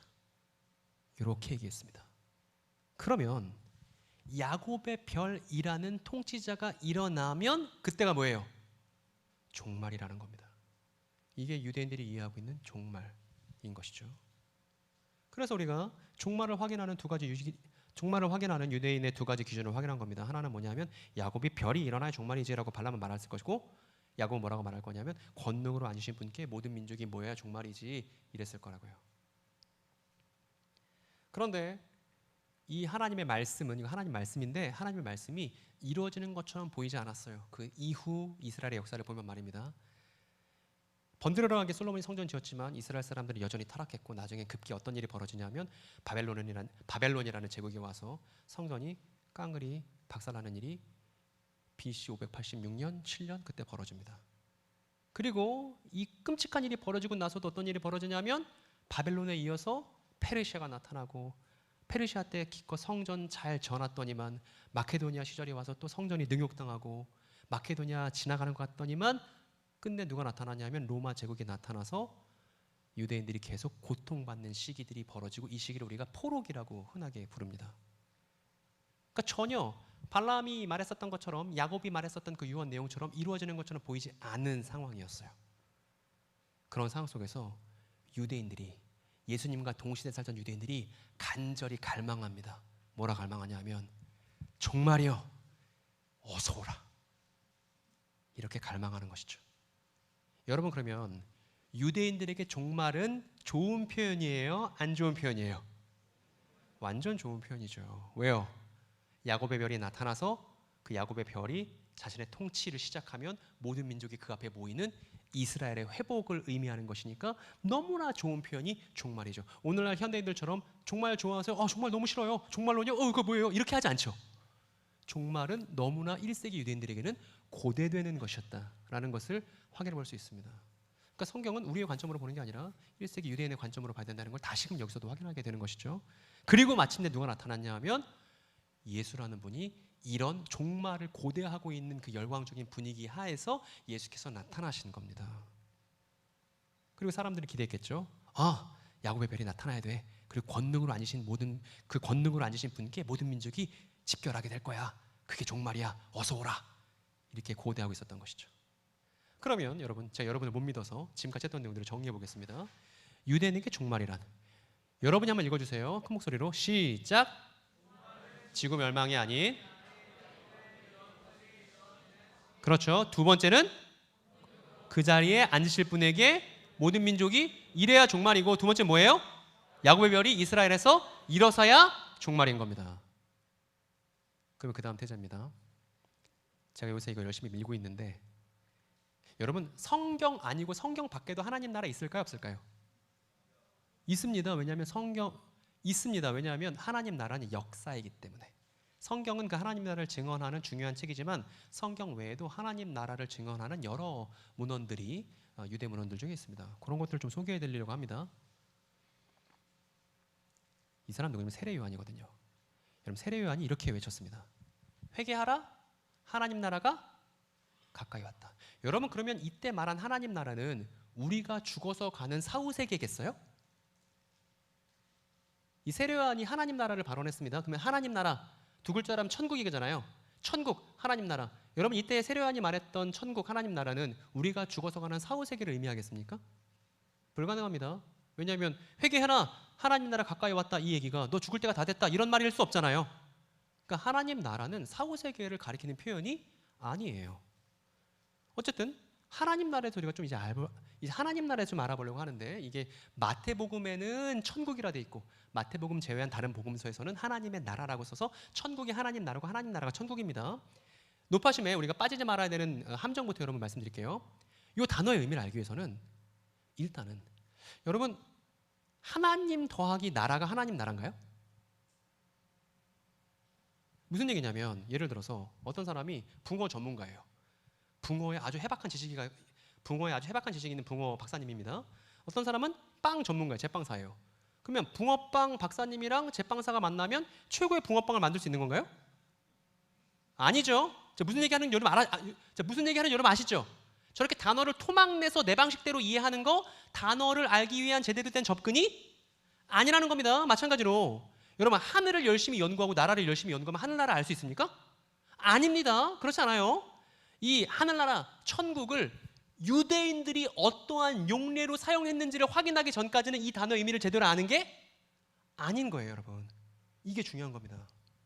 내 식대로 이해하는 게 아니라 유대인의 입장에서. 게다가 원문으로 보면 하늘나라도 아니에요. 그 하늘들의 그 나라고, 하나님의 나라도 원래 그 하나님의 그 나라라고 정관사를 살려야 되는데 우리가 흔하게 한국어 번역에서 정관사를 지워버리죠. 원문으로는 이렇게 쓰는데, 요 내용이 어디에 나오냐면 요거예요. 여러분 요거 한번 읽어주세요. 큰 소리 읽어주세요. 시작.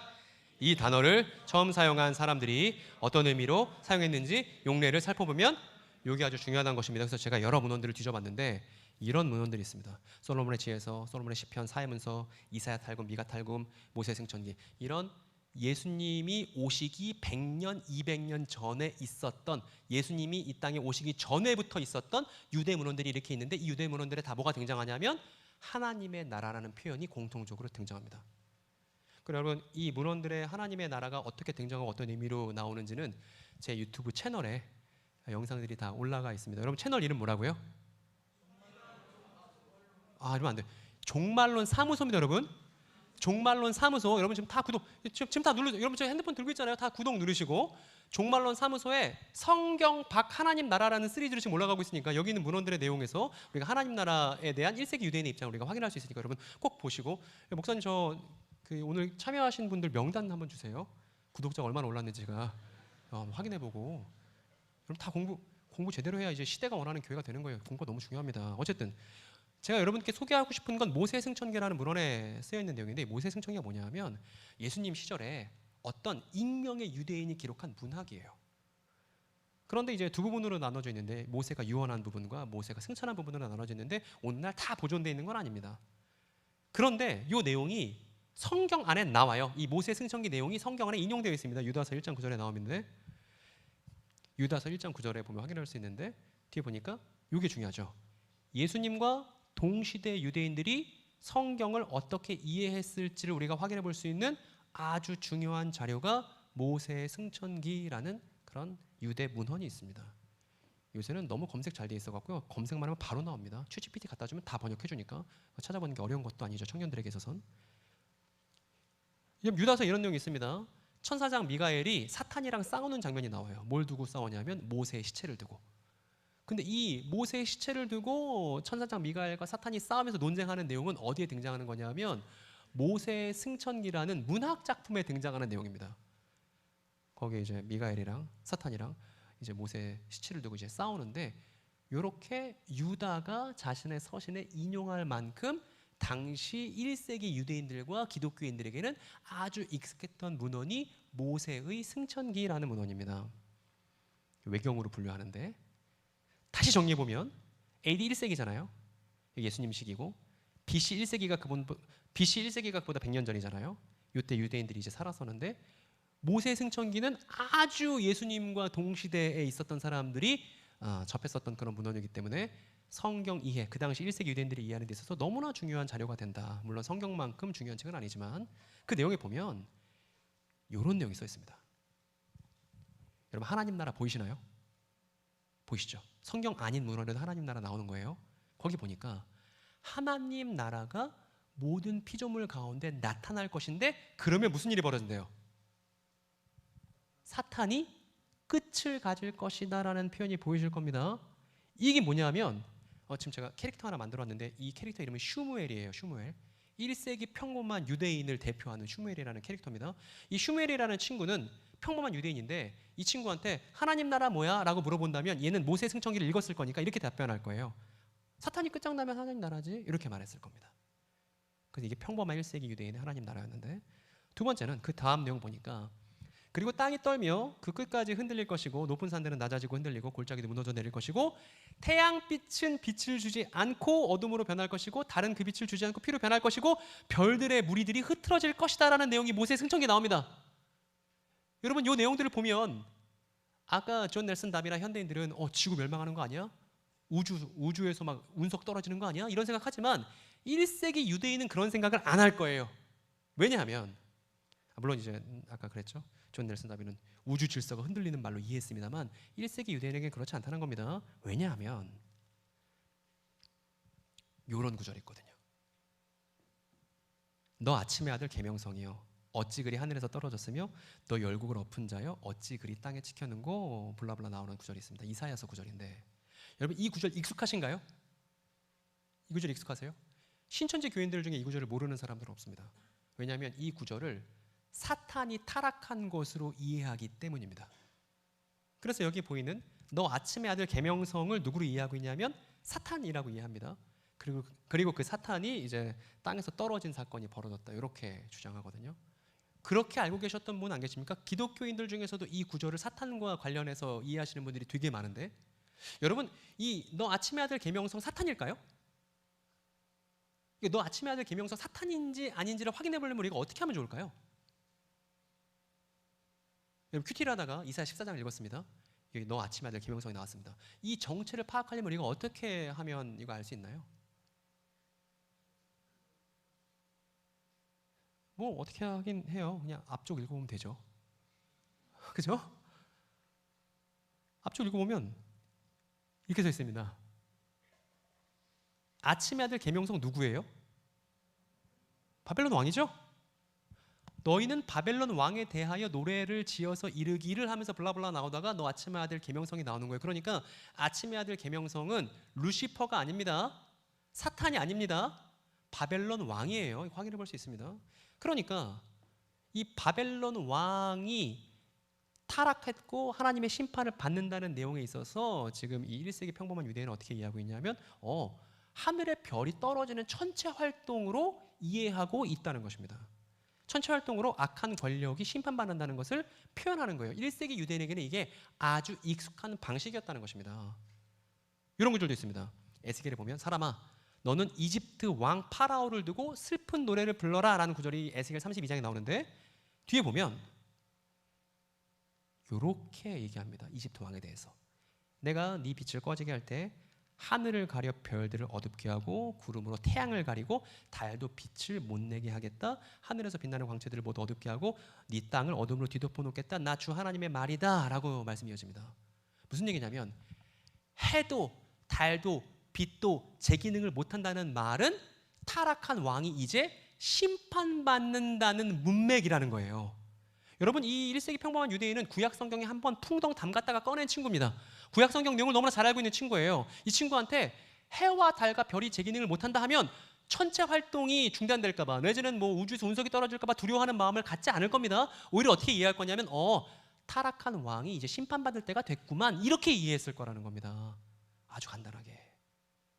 그러니까 이렇게 했겠죠.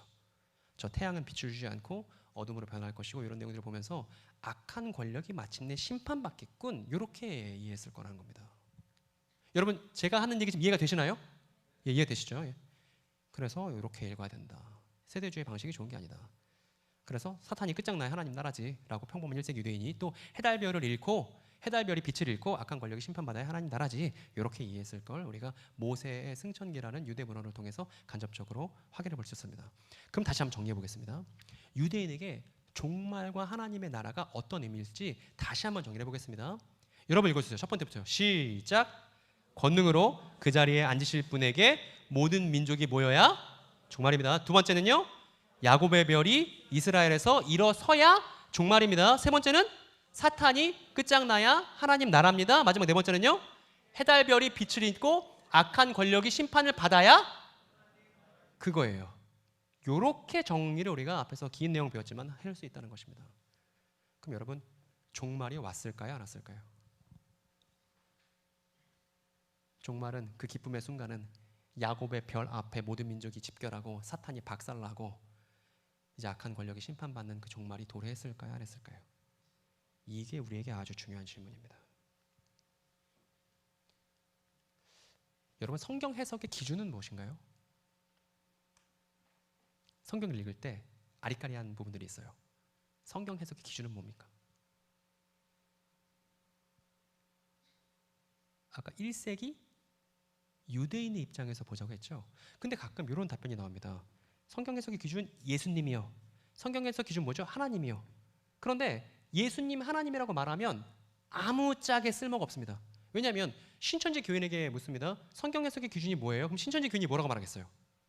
예수님이에요. 하나님이에요. 이렇게 똑똑하게 말한단 말입니다. 그래서 예수님 하나님이라는 말만으로는 모자라요. 어떻게 되냐면 1세기 유대인들 중에서도 누가 있냐면 예수님께 직접 가르침을 받은 사람들을 뭐라 불러요? 사도라 부릅니다. 그래서 교회의 기준은, 교회 성경 해석의 기준은 뭐냐면 상식 같은 거 아니고 내 눈에 어떻게 보이냐 이게 중요한 게 아니고 1세기 유대인들이었던 사도들의 가르침이 교회의 기준입니다. 그러니까 우리가 믿는 예수는 어떤 분이시냐면 그냥 예수님이 아니고 사도들이 목격한 예수가 우리가 믿는 예수인 것이죠. 이만희가 증언하는 예수 말고, 정명석 씨가 증언하는 예수 말고 사도들이 목격했고 증언한 예수가 참된 예수라고 믿는 게 기독교인 것이죠. 그래서 기독교의 기준은 뭐다? 따라서 사도들의 가르침 뭐라고요? 이게 아주 중요한 것입니다. 그래서 성경에서 기준은 뭐야? 교회의 기준은 뭐야? 사도들의 가르침이지. 이게 우리 입에 달려 있어야 된다고요. 이게 아주 중요한 기준입니다. 근데 그들은 1세기 유대인이었어요. 그렇기 때문에 사도들을 더 잘 이해하기 위해서 1세기 유대 문헌들을 뒤지는 것이지, 교회의 가장 크리티컬한 기준은 누구에게 있냐? 사도들의 가르침이다. 이거 잊으면 안 되는 거예요. 그러면 종말, 우리가 아까 종말에 대한 유대인들이 어떻게 생각하는지에 대해서 쭉 살펴봤는데 그 질문들에 대해서 사도들은 뭐라고 답변했을지를 우리가 신약성경에서 확인해 보는 게 종말에 대한 참된 가르침을 얻는 유일한 길이라는 것입니다. 세상 사람들이 헐리우드 영화 보고서 정말 무서운 거 아니에요? 정말 안 왔으면 좋겠어 이런 말을 할 때 정말 그거 아니고 종말이 뭐냐 하면 이라고 말할 때 우리가 그 전거들을 확인할 수 있는 건 어디에 있냐면 사도들의 가르침이 있다는 것입니다. 그 사도들의 가르침을 다 모아놓으면 무슨 책이 되는 거예요? 신약 성경이 되는 거예요. 그런데 그 전에 또 유대인 얘기를 해야 되는데 132년부터 135년에 제3차 유대 로마 전쟁이 있었습니다. 이미 그때 예루살렘 성전은 다 박살난 지 오래됐는데 그때 유대인들이 모여서 로마와 마지막으로 한 번 더 싸워보자고 그렇게 집결했을 때가 있었습니다. 그때 아키바라는 랍비가 있었는데 아키바 랍비가 바르코흐바라는 전쟁 전문가를 뭐로 추대했어요? 야곱의 별로 추대했습니다. 이게 요세푸스라는 역사가가 증언한 내용이 나옵니다. 그러니까 이제 우리는 알게 된 거예요. 야곱의 별이란 메시아를 가리키는 표현이었구나. 근데 여러분, 이렇게 3차 유대전쟁 했다가 유대는 더 로마에 패배해서 안 좋은 지경에 이르렀습니다. 그리고 우리는 알고 있죠. 진정한 야곱의 별이 누구인지 말입니다. 유대인에게 야곱의 별은 메시아의 다른 이름이었는데 이 야곱의 별이 일어난 사건은 그보다 훨씬 전에 이 사건을 통해서 있었습니다. 빈 무덤의 문이 열리고 그날 동이 텄습니다. 그때 누가 일어섰냐 하면 죽었음에도 불구하고 그 죽은 육체가 다시 산 사람이 되어서 다시 일어서기를 메시아 예수께서 다시 일어서신 것이죠. 여러분, 우리가 부활 그럽니다. 우리가 부활 그러죠. 다시 부자에 살 활자를 써죠. 다시 산다를 부활로 하죠. 근데 성경 원문으로 볼 때 부활의 원문은 다 뭐냐 하면 스탠드업이에요. 일어나답니다. 일어나다. 그래서 소녀가 죽었을 때 예수님 뭐라고 그러냐면 달리다금 그러잖아요. 소녀야 뭐해라? 일어나라. 그래서 부활은 우리가 번역상 부활이라고 합니다만 원문에 뭐라고 되냐면 일어남이라고 되어 있는 걸 확인해야 됩니다. 그래서 예수께서 죽은 자 가운데 다시 일어나셨을 때 그때 뭐가 일어난 거냐 하면 야곱의 별이 다시 일어난 거예요. 그래서 민수기에서 발람에 썼던 예언이 언제 성취됩니까? 메시아 예수께서 야곱의 벌로서 죽은 사람들 가운데서 일어나셨을 때 무덤에서 일어나신 야곱의 별이라고 우리가 말할 수 있는 것이죠. 그리고 예수께서 무덤에서 일어나신 다음에 40일 동안 제자들과 하나님 나라에 관해서 이야기 나누셨습니다. 그리고 40일 동안 하나님 나라에 관해서 이야기를 나누시고 무슨 일이 있었냐면 그런 말씀들을 쭉 하신 다음에 예수께서 그들이 보는 앞에서 들려 올라가셨더니 구름에 쌓여서 보이지 않는 일이 있었습니다. 여러분, 구름에 쌓여서 보이지 않다 그러면 우린 별 생각 안 할 겁니다. 그런데 구름이 쌓여서 보이지 않는다 했을 때 유대인이라면 생각이 다를 거예요. 왜냐하면 그 전에 여러분, 이렇게 예수께서 승천하신 거잖아요. 이 승천에 대해서 성경이 이 사도들의 가르침이 뭐라고 증언하고 있는지를 들여다보니까 이렇게 말합니다. 주 예수께서 말씀을 마치신 후에 하늘로 올려지사 하나님 우편에 어떻게 하셨다고요? 앉으시니라. 에베소서도 마찬가지입니다. 하나님께서는 그분을 죽은 사람들 가운데서 살리시고라고 되어 있지만 사실 일으키고예요. 죽은 사람들 가운데서 일으키시고 하늘에서 자기의 오른쪽에 앉히셔서라고 되어 있네요. 그러면 승천하셨다는 건 무슨 의미예요?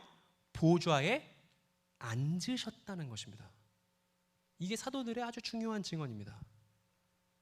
그리고 우리가 아까 확인했잖아요. 야곱의 유언 중에 유다에게 한 유언에 이게 있었죠. 종말에 권능으로 뭐 하실 분에게요? 앉으실 분에게. 이 얘기 무슨 얘기냐면 승천하신 분께 모든 민족이 모인다면 그땐 뭐라고 우리가 부를 수 있습니까? 종말이구나. 확인할 수 있는 것이죠. 근데 그 전에 아까 구름에 이제 가리워져 안 보여줬던 얘기를 했는데 제가 요거부터 정리해 보겠습니다. 십자가 사건이 있었습니다. 부활 사건이 있었습니다. 야곱의 별이 부활하셨어요. 일어나셨습니다. 그리고 예수께서 하늘 보좌에 앉으셨습니다.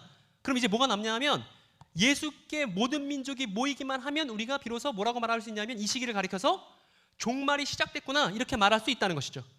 사도들이 말합니다. 마침내 종말이 시작됐다고 말합니다. 그래서 이거를 시작된 종말이라고 부르기도 합니다. 학자들이. 사도들은 동일하게 증언하는 거예요. 메시아 예수의 십자가와 부활을 통해서 그리고 승천을 통해서 마침내 유대인들이 오랫동안 고대했던 종말이 비로소 시작되었다는 것이 사도들의 공통 가르침입니다. 따라서 교회의 종말은 무엇이냐면 메시아 예수를 통해서 이미 시작된 종말인 것이죠. 기쁨의 시간인 것입니다. 근데 이제 어떤 분이 이렇게 말할 수 있죠. 그런데 소장님, 아직 모든 민족에게 예수님께 모인 건 아니잖아요. 조선 땅에 아직 복음이 전달 안 됐잖아요. 미전도 종족도 있는 거 아니겠습니까? 그러니까 종말은 아직 아니죠. 이렇게 주장하시는 분들이 있을 수 있습니다. 그런데 이런 얘기를 들으면 슈무엘이 되게 난처해할 거예요.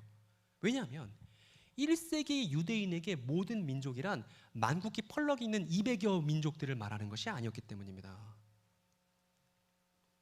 유대인에게 모든 민족이란 유대 더하기 비유대면 모든 민족이에요. 이해되십니까 여러분? 유대인과 비유대인은 이방인이죠. 유대인 더하기 이방인 하면 유대인들은 뭐라 불러요? 모든 민족이라 불러요. 이건 우리의 상식이 아닌 거예요. 그들의 언어 방식인 것이지 현대인의 상식과 다르다는 것입니다. 성경을 읽는 방식은. 그래서 근거가 있습니다. 어떤 거냐면 그러니까 사도들이 유대인들에게 복음을 전했습니다. 그리고 유대인들을 넘어서 이방인들, 특히 로마인들에게 복음을 전했어요. 그러면 사도들은 뭐라고 말할 수 있는 거예요? 복음을 어디에 전했다? 모든 민족에게 전했다라고 말할 수 있었다는 것입니다. 그래서 유대를 넘어서 복음이 이방인 지역으로 넘어가면 모든 민족에게 복음이 선언되기 시작했다고 신약 성경이 말한다는 거예요. 제가 구절 하나 갖고 왔습니다. 바울인데 바울 서도가 뭐라고 말하냐면 이렇게 말합니다. 같이 한번 읽어볼까요? 시작. 이 복음은 온 세상에 전해진 것과 같이 여러분에게 전해졌습니다. 여러분이 하나님의 은혜를 듣고서 참되게 깨달은 그날로부터 여러분 가운데서와 같이 온 세상에서 열매를 맺으며, 이 구절을 보고서 조선 사람인 우리는, 아니 조선에는 아직 복음도 전해지지 않았는데 골로새라는 이방 지역에 복음이 전달됐다고 해서 온 세상에 복음이 전해졌다고 말할 수 있나요? 이렇게 우리가 반문할 수 있습니다. 그런데 유대인의 입장에서는 충분히 가능하다는 거예요. 왜냐하면 유대를 넘어서 비유대 지역에 복음이 전파되면 그게 온 세상이거든. 그러니까 유대인들은 유대와 비유대로 유대와 비유대로 두 개로 분할해서 전체를 이해하기 때문에 유대인과 이방인에게 복음이 전파됐으면 그것이야말로 온 세상에게, 모든 민족에게 복음이 전파됐다고 그렇게 증언한다는 것입니다. 여기 쓰여있잖아요. 그러니까 야곱의 별이 부활했습니다. 그리고 그분이 하늘 보좌에 앉으셨습니다. 그리고 예수께 유대인들도 모였고 이방인들도 모였죠. 그러면 유대인들도 모였고 이방인들도 모였으니까 모든 민족이 모이기 시작했다고 증언할 수 있다는 것입니다. 이거를 몰랐어요, 존 넬슨 다비는. 그런데 근데 신학이 발전하면서 유대인들에 대한 오랜 연구를 통해서 이걸 알게 됐습니다. 알고 나니까 뭘 우리가 확인하게 된 거예요? 아, 이미 메시아 예수를 통해서 종말이라는 충격적인 시간이 시작됐구나라는 것을 확실하게 알게 된 것이죠. 그리고 결정적으로 히브리서 9장에 이런 구절이 있습니다. 이렇게요. 여러분 잘 보세요. 시대의 종말이라는 표현이 보이실 겁니다. 시대의 종말에 예수께서 단 한 번 나타나실 것이니라예요? 나타나셨습니다예요? 과거네요.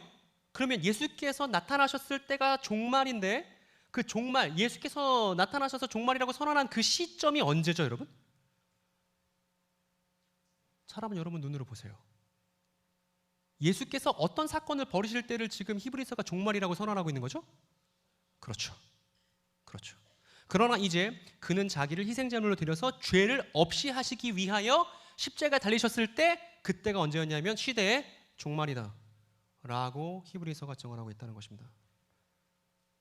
그런데 이게 세 번역에는 시대의 종말이거든요. 여러분이 보고 있는 개역개정에 뭐라고 되어 있냐면 이렇게 되어 있습니다. 여러분, 시대의 종말을 다른 말로 번역했네요. 어떤 말로 번역했죠? 그렇죠. 그럼 세상 끝은 지구 종말의 시기, 지구가 파멸되는 시기 이런 거 전혀 관련이 없고, 세상 끝이라는 말이 종말의 번역어인데 그건 언제예요? 메시아 예수께서 죄를 없이 하실 때 우리가 뭐라 말할 수 있어요? 세상 끝이구나, 종말이구나, 이렇게 말하는 것이 성경적 용례라는 것입니다. 여러분 충격이에요, 아니에요? 여러분 알고 있었습니까? 새 시대가 펼쳐졌다는 거 말입니다. 메시아 예수를 통해서. 그래서 이번에 하나님 나라도 우리가 사도들의 증언을 통해서 확인해 볼 겁니다. 아까 슈무엘이 그랬잖아요. 사탄이 끝장나야 하나님 나라지, 해달별이 빛을 잃고 악한 권력이 심판받아야 하나님 나라지, 이렇게 했는데 이것도 사도들의 증언에서 확인해 볼 수 있죠. 여러분, 사탄 끝장났습니까? 우리 한번 OX를 해볼까요? 끝장났다, 아니다, X 한번 거수 한번 해서 수영록교회 청년들이 어떤 생각하고 있냐 알아보겠습니다. 한번 OX 해보세요. 시작!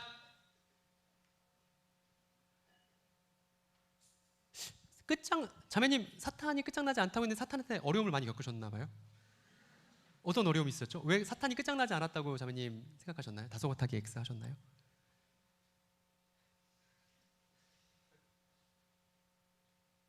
깊은 생각에 잠기셨는데 어떤 사탄과 추억이 있는지. 답변하기 어려우실 수 있죠.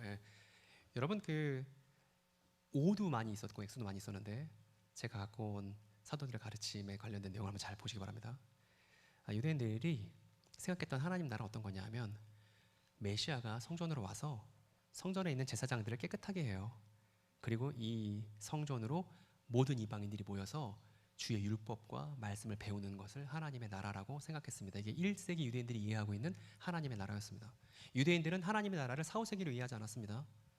메시아 예수께서 성전으로 오시면 그 성전에서부터 제사장들이 회복되고 이방인들이 마침내 하나님을 이해하고 깨닫게 되는 걸 하나님의 나라라 불렀습니다. 그래서 이거 우리 노래도 있습니다. 여러분 이 찬양 아시나요? 복음성가인데, 오라 우리가 여호와의 산에 올라 하나님의 성전에 이르자로 바꿔야죠. 하나님의 전하면 헷갈릴 수 있으니까. 그러니까 그거 누가 부르는 거냐면 이사야서 2장에 이방인들이 부르는 거예요. 이방인들이 저기 이제 하나님의 산에 예루살렘의 성전에 메시아가 오셨으니까 이제 그 메시아께 우리 말씀 배우러 가자라고 이방인들이 말하는 그 내용이 우리가 알고 있는 그 찬양 내용입니다. 이게 유대인들이 생각하는 하나님 나라였는데, 근데 사탄 끝장나는 게 중요하잖아요. 여러분, 히브리서에 이렇게 써 있습니다. 기독교인 여러분, 차세대 교회를 짊어질 크리스천 여러분, 대답하세요. 앞에 있는 성경에 근거해서 말입니다. 예수께서 십자가 사건을 통해서 악마를 멸하셨나요? 안 하셨나요? 확실합니까? 여러분들의 어떤 느낌과 경험과 반응과 다를 수 있습니다. 성경은 뭐라고 말하고 있죠? 그가 죽음을 겪으시고서 죽음의 세력을 쥐고 있는 자 곧 악마를 어떻게 했대요? 그럼 사탄이 아니죠. 그럼 사탄은 끝장난 거예요, 안 난 거예요? 끝장난 거예요, 여러분. 여기도 있네요. 이번에 개혁한 걸 갖고 왔는데, 그가 사망으로 말미암아 사망의 세력을 잡은 자 곧 마귀를 어떻게 해요? 없애셨다네요. 그러니까 메시아 예수의 십자가를 통해서 사탄, 마귀, 악마 아무짝에 쓸모없는 것이 돼버렸다는 얘기네요. 이게 사도들의 가르침, 우리가 갖고 있는 신약 성경이 증언하는 바입니다. 근데 이제 여러분들이 갖고 있는 어떤 난점들 제가 잘 알고 있습니다. 여기 멸하시고 없이하시며라고 번역도 있는데, 이걸 원문으로 보면 뭐라고 써 있냐면 이렇게 돼 있는데, 카타에르고라는 단어인데요, 요런 뜻이에요. 존재 자체가 완전 사라져갖고 소멸됐다 이런 얘기가 아니고요, 요런 의미인 것입니다. 어떤 뜻이에요, 여러분? 제 기능을 수행하지 못하다 무력화시키다라는 의미가 여기에 나오는 멸하시고입니다. 그러니까 메시아 예수의 십자가 사건을 통해서 사탄은 더 이상 제 기능을 수행할 수 없게 돼버린 것이고, 사탄은 더 이상 힘을 발휘할 수 없게 됐다는 것이죠. 여러분, 사탄은 검사입니다. 여러분들이 죄지면 하나님께 가서 고발하는 애죠. 근데 더 이상 예수께서 승천하셔서 대언자로 계시기 때문에 사탄은 우리를 고발할 수가 없어요. 제 기능을 수행할 수 없게 된 것이죠. 이게 멸하다의 의미입니다. 사탄을 멸하다. 그래서 이걸 이렇게 표현했습니다. 기능부전이다. 사탄의 기능부전이다. 그리고 나서 이제 그 사건이죠. 예수께서 십자가 달리셨습니다. 예수께서 십자가 달리셨을 때 어떤 일이 있었냐면, 낮 12시가 되었을 때 어둠이 온 땅을 덮어서 오후 3시까지 되었다. 이렇게 증언하고 있습니다. 여러분, 그러면 어둠이 온 땅을 덮어서 오후 3시까지 되었다면 해랑 달이랑 별은 뭐하고 있는 거예요? 아마도 이 장면을 보고 있었던 슈무엘이 생각했을 겁니다. 해달별이 제 기능을 못하고 어두워졌네. 그 무슨 뜻입니까? 이 해달별이 어두워지는 배경은 어떤 사건을 보여주고 있는 거예요? 이제 이 자리에서 악한 권력이 심판받아야 마땅한 자리로서 배경 설정이 된 것이죠. 악한 권력이 심판받겠네. 근데 우리가 잘 알고 있습니다. 해달별이 제 기능을 못하고 악한 권력이 심판받는 그 자리에서 누가 심판받으셨죠? 메시아 예수께서. 왜요? 왜요? 같이 한번 읽어볼까요? 시작. 하나님께서는 죄를 모르시는 분에게 우리 대신으로 죄를 씌우셨습니다. 그것은 우리가 그리스도 안에서 하나님의 의가 되게 하시는. 여러분, 그러면 해와 달과 별이 제 기능을 못할 때 심판을 받았어야 하는 악한 권력은 누구였죠? 정체가? 그 자리에 십자가에 매달려서 심판받았어야 되는 악한 권력이 원래 누구였습니까? 우리잖아요. 나였잖아요. 이걸 인정하면 뭐예요? 크리스천이잖아요. 내가 심판받아야 될 마땅한 사람이었는데 나 대신 메시아 예수께서 대신 심판받은 자리가 저 자리였구나, 이거잖아요. 근데 여러분 알죠? 악한 권력이 심판받으면 그 시기가 뭐예요? 종말이고 하나님의 나라가 임한 것이잖아요. 그래서 십자가가 종말의 시작이자 하나님 나라의 시작인 것입니다. 이미 예수님께서 십자가 지시기 전에 말씀하신 바가 있습니다.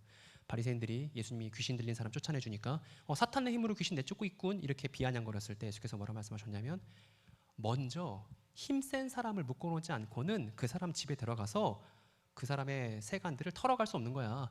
일단 힘센 자를 묶어놓고 그 다음 그 사람에게 잡혀있는 인질들을 구출할 수 있는 거야, 이렇게 말씀하셨습니다. 그럼 여러분, 사탄의 손아귀에 있었던 사람들이 메시아 예수의 이름으로 구출되고 새 삶을 살 수 있다면 사탄은 이미 지금 어떻게 되어 있는 상태예요? 묶여 있는 상태라는 걸 예수의 발언을 통해서도 확인할 수 있는 것이죠. 정해 보면 십자가는 우리 대신 받으신 심판이고 그래서 더 이상 우리는 심판을 두려워할 필요가 없어졌습니다. 부활은 뭐냐면 죽음을 극복한 최초 사례이고 믿는 사람의 결말이 뭐냐면 예수와 똑같은 부활이라고 예수와 같은 모습을 우리가 부활하게 되는 것이라고 요한일서 3장에 나옵니다. 확인해 보시면 좋고 결론은 뭐냐면 사탄이 무력화됐다는 것입니다. 메시아 예수를 따르는 사람에게 사탄은 더 이상 아무것도 아니라는 것입니다. 가끔 자매들 보면 그렇습니다. 귀신이 있어요? 없어요? 귀신이 있대요. 왜요? 저 가위 눌렸거든요. 이런 거예요. 혹시 여기 사주 보고 다니는 자매 계십니까? 타로 심심풀이로 보시는 분 계십니까? 신명기에서 그런 사람을 돌로 쳐서 죽이라고 했습니다. 예? 그런 거 하지 마세요, 여러분. 이미 어둠의 세력들은 무력화되어서 메시아 예수를 따르는 사람들에게 손끝 하나 건드리지 못합니다. 귀신 들린 그 어떤 여자가 바울에게 막 저 사람 이제 하나님의 사람이라고 했을 때 바울이 어떻게 했냐면 귀찮게 여기며 돌아서서 그 사람을 고쳐줍니다. 베드로의 그림자만 밟고도 귀신들이 쫓아나고 그랬습니다. 그러니까 어둠의 세력들은 메시아 이름 앞에서 무력화되는 것이 이게 사도들의 증언이니까 그렇게 믿어야 마땅한 거 아니겠습니까? 그래서 사탄은 무력화됐고 메시아 예수는 하늘 보지 않으셨고 예수께 모이는 모든 민족 중에 누가 있냐 하면 저와 여러분도 있습니다. 그리고 이것은 출애굽의 그림을 닮았죠. 파라오가 무력화되고 이스라엘 백성들이 홍해를 건너서 탈출하듯이 사탄이 무력화되고 이제 메시아 예수를 따르는 새로운 사람들이 승천하신 예수를 따라 광야로 나오는 것. 사탄 결받고 구출되는 사람을 말입니다. 이 사람들 특별한 사람들입니다. 초기에 교회가 출범했을 때 로마 황제 숭배를 사람들에게 강요했습니다. 그래서 내 말 안 들으면 죽어. 너 예수님 부정해. 너 예수 부정한다고 말해. 예수 부인한다고 말해. 안 그러면 너 죽여버린다. 그 내가 신이 아니야. 이렇게 로마 황제가 황제 숭배를 강요했습니다. 근데 그때 많은 초기의 크리스천들, 우리의 믿음의 모범이 되는 초기 1세기 유대인 기독교인들이 어떻게 했냐면 진실보다 목숨을 더 소중하게 여기지 않았습니다. 여러분 왜 그랬을까요? 이 사람들은 왜 집단적으로 순교를 선택할 수 있었을까요? 왜냐하면 예수께서 부활하셨기 때문에 나도 부활할 수 있다는 걸 확인했거든요. 예수의 부활은 모든 사람의 부활의 첫 열매라는 게 사도의 증언이었기 때문에 그래서 나도 예수님처럼 부활하니까 죽이시라고 해서 집단적인 순교가 벌어졌습니다. 이게 기독교였습니다. 그리고 베드로는 이 사람들을 뭐라고 그러냐면 왕 같은 제사장이라고 하죠. 자기의 목숨보다 진실을 소중하게 여기고 부활을 추구하는 사람 말입니다. 그래서 순교의 터전 위에서 세워진 것이 교회입니다. 이런 사람에게 사탄이 무슨 힘을 발휘겠어요? 사탄이 무력화됐다는 것의 증거들이죠. 초기 기독교인들의 순교는 말입니다. 정리하면 이렇습니다, 여러분. 사탄의 무력화, 하늘 보지 않으신 예수, 그리고 사탄이 결박되어 구출되는 사람들, 그 사람들은 더 이상 죽음을 두려워하지 않고 진실을 추구하며 자신의 부활을 소망하는 사람들입니다. 메시아 예수가 부활하셨든 나도 부활할 거라고. 그 사람들의 역사의 바통을 누가 넘겨받았냐 하면 저와 여러분들이 넘겨받은 것이죠. 이 사람들 누구냐면 죽음을 두려워하지 않는 진실의 사람들이, 죽음을 두려워하지 않는 진실의 사람들이 출현하는 것이고, 이 진실의 사람들의 기간을 뭐라 그런다? 종말이라고 합니다. 그리고 이것이 신약교회의 출범에 대한 역사적 증언이라는 걸 여러분 잘 아실 거예요. 여러분 정리해 봅시다. 이거 좋으세요? 예, 긴 얘기 다 했습니다, 여러분. 이거 좋으세요? 이 여러분들을 제대로 설명해 줄 수 있는 이야기입니까? 그렇지 않다는 것입니다. 휴거, 공중재림, 7년 대환란, 종말에 대한 두려움 다 거짓말이에요. 그렇지 않습니다, 여러분. 왜냐하면 저 공백의 시기에 어떤 일이 벌어진 거예요? 가장 중요한 메시아 예수 십자가와 부활과 승천과 초대교회 출범과 그 출범 이후 죽음을 두려워하지 않는 진실의 사람들의 출현이 저 갭 안에 있습니다. 설명해 주지 않는 저 갭 안에 그 내용이 들어가 있단 말입니다. 그러니까 세대주의는 여러분을 제대로 설명해 줄 수 없는 종말론을 갖고 있다 말할 수 있습니다. 이게 아니고 승천하신 예수는 대제사장이시고, 그리고 그 제사장 옆에 사도들이 있습니다. 사도들도 대제사장과 함께하는 제사장이죠. 그리고 많은 사람들이 유대인이든 이방인이든 할 것 없이 이 메시아 예수께, 승천하신 대제사장께 나옵니다. 그럼 메시아 예수는 이들에게 성령을 주셔서 성령으로 임명하세요. 뭘 임명하냐면 마찬가지로 제사장으로 말입니다. 그래서 베드로가 그러죠. 사도 베드로가 너희들은 왕 같은 누구다? 제사장이다. 그래서 승천하신 메시아 예수를 따라서 성령으로 함께 일하는 제사장들이 저와 여러분이고, 우리가 종말의 위대한 그 신약교회 출범의 바통을 넘겨받았다는 걸 다시 말씀드립니다. 그래서 우리들에게 제사장인 것이죠. 예수 믿는 사람들은 말입니다. 근데 예수 믿는 사람들 중에 본인 제사장인 거 모르고 본인에게 맡겨진 소임과 역할을 잘 모르는 사람들이 있습니다. 근데 그거 너무 곤란한 일이에요. 이 구절 가지고 오늘 마치려고 합니다. 오늘 같이 한번 읽어볼까요? 시작. 그래서 한편으로는 주님께서 하나님의 우편들로부터 앉으셨다. 다른 한편으로는 바로 그 사람들은 나가서 모든 곳에서 복음을 선언했다. 그 주님께서 함께 일하시고 그 말이 뒤따라오는 표적들을 통하여 확증되었다. 여러분, 승천은 예수님께서 멀리 떠나신 사건이 아니에요. 대제사장이 하늘에 앉으시고 이제 그 대제사장을 따르는 제사장들과 함께 일하는 것이 승천으로부터 시작됐습니다. 성령으로 그분의 얼굴이 보이지 않더라도 교제하며 마침내 제사장의 업무를 그분과 함께 우리가 수행해 나가는 것. 그 수행해 나가는 시간을 뭐라 부른다고요? 승천하신 대제사장과 함께 제사장들이 제사장 업무를 수행하는 그 시간을 뭐라 부른다고요, 여러분? 종말이라 부릅니다. 이거 우리가 잊으면 안 된다는 거예요. 여러분, 오늘 전해야 될 내용 다 전했고요. 과제 하나 내드리고 마치겠습니다. 여러분 너무 피곤하시죠? 피곤하신데 제가 더 피곤하겠죠, 그죠? 저 지금 8시에 지금 부산역 열차 지금 예매놨는데 너무 긴장이 됩니다. 집에 못 갈까봐. 네, 연구 과제 드리겠습니다. 여러분, 그 마가복음 13장이 중요한 장입니다. 마가복음 13장이 종말에 관련돼서 되게 중요한 장인데 마가복음 13장을 읽으면서 오늘 배웠던 종말과 하나님 나라에 관련된 요소들을 찾아보세요. 그리고 마가복음 13장 내용이 미래에 관한 내용인지 아니면 이미 시작된 교회 출범에 관한 내용인지 생각해 보세요. 그리고 생각해 보시고 잘 정리했으면 이제 이런 할아버지를 만나러 다니는 거예요. 그거 아니라고 설명할 수 있는 그런 여러분들을 잘 갖추셨으면 좋겠습니다. 여러분, 긴 얘기 너무 감사하고 다음 시간에 또 뵐 수 있는 기회가 있으면 또 다른 사도들의 책으로 갖고 여러분과 함께 하겠습니다. 감사드립니다.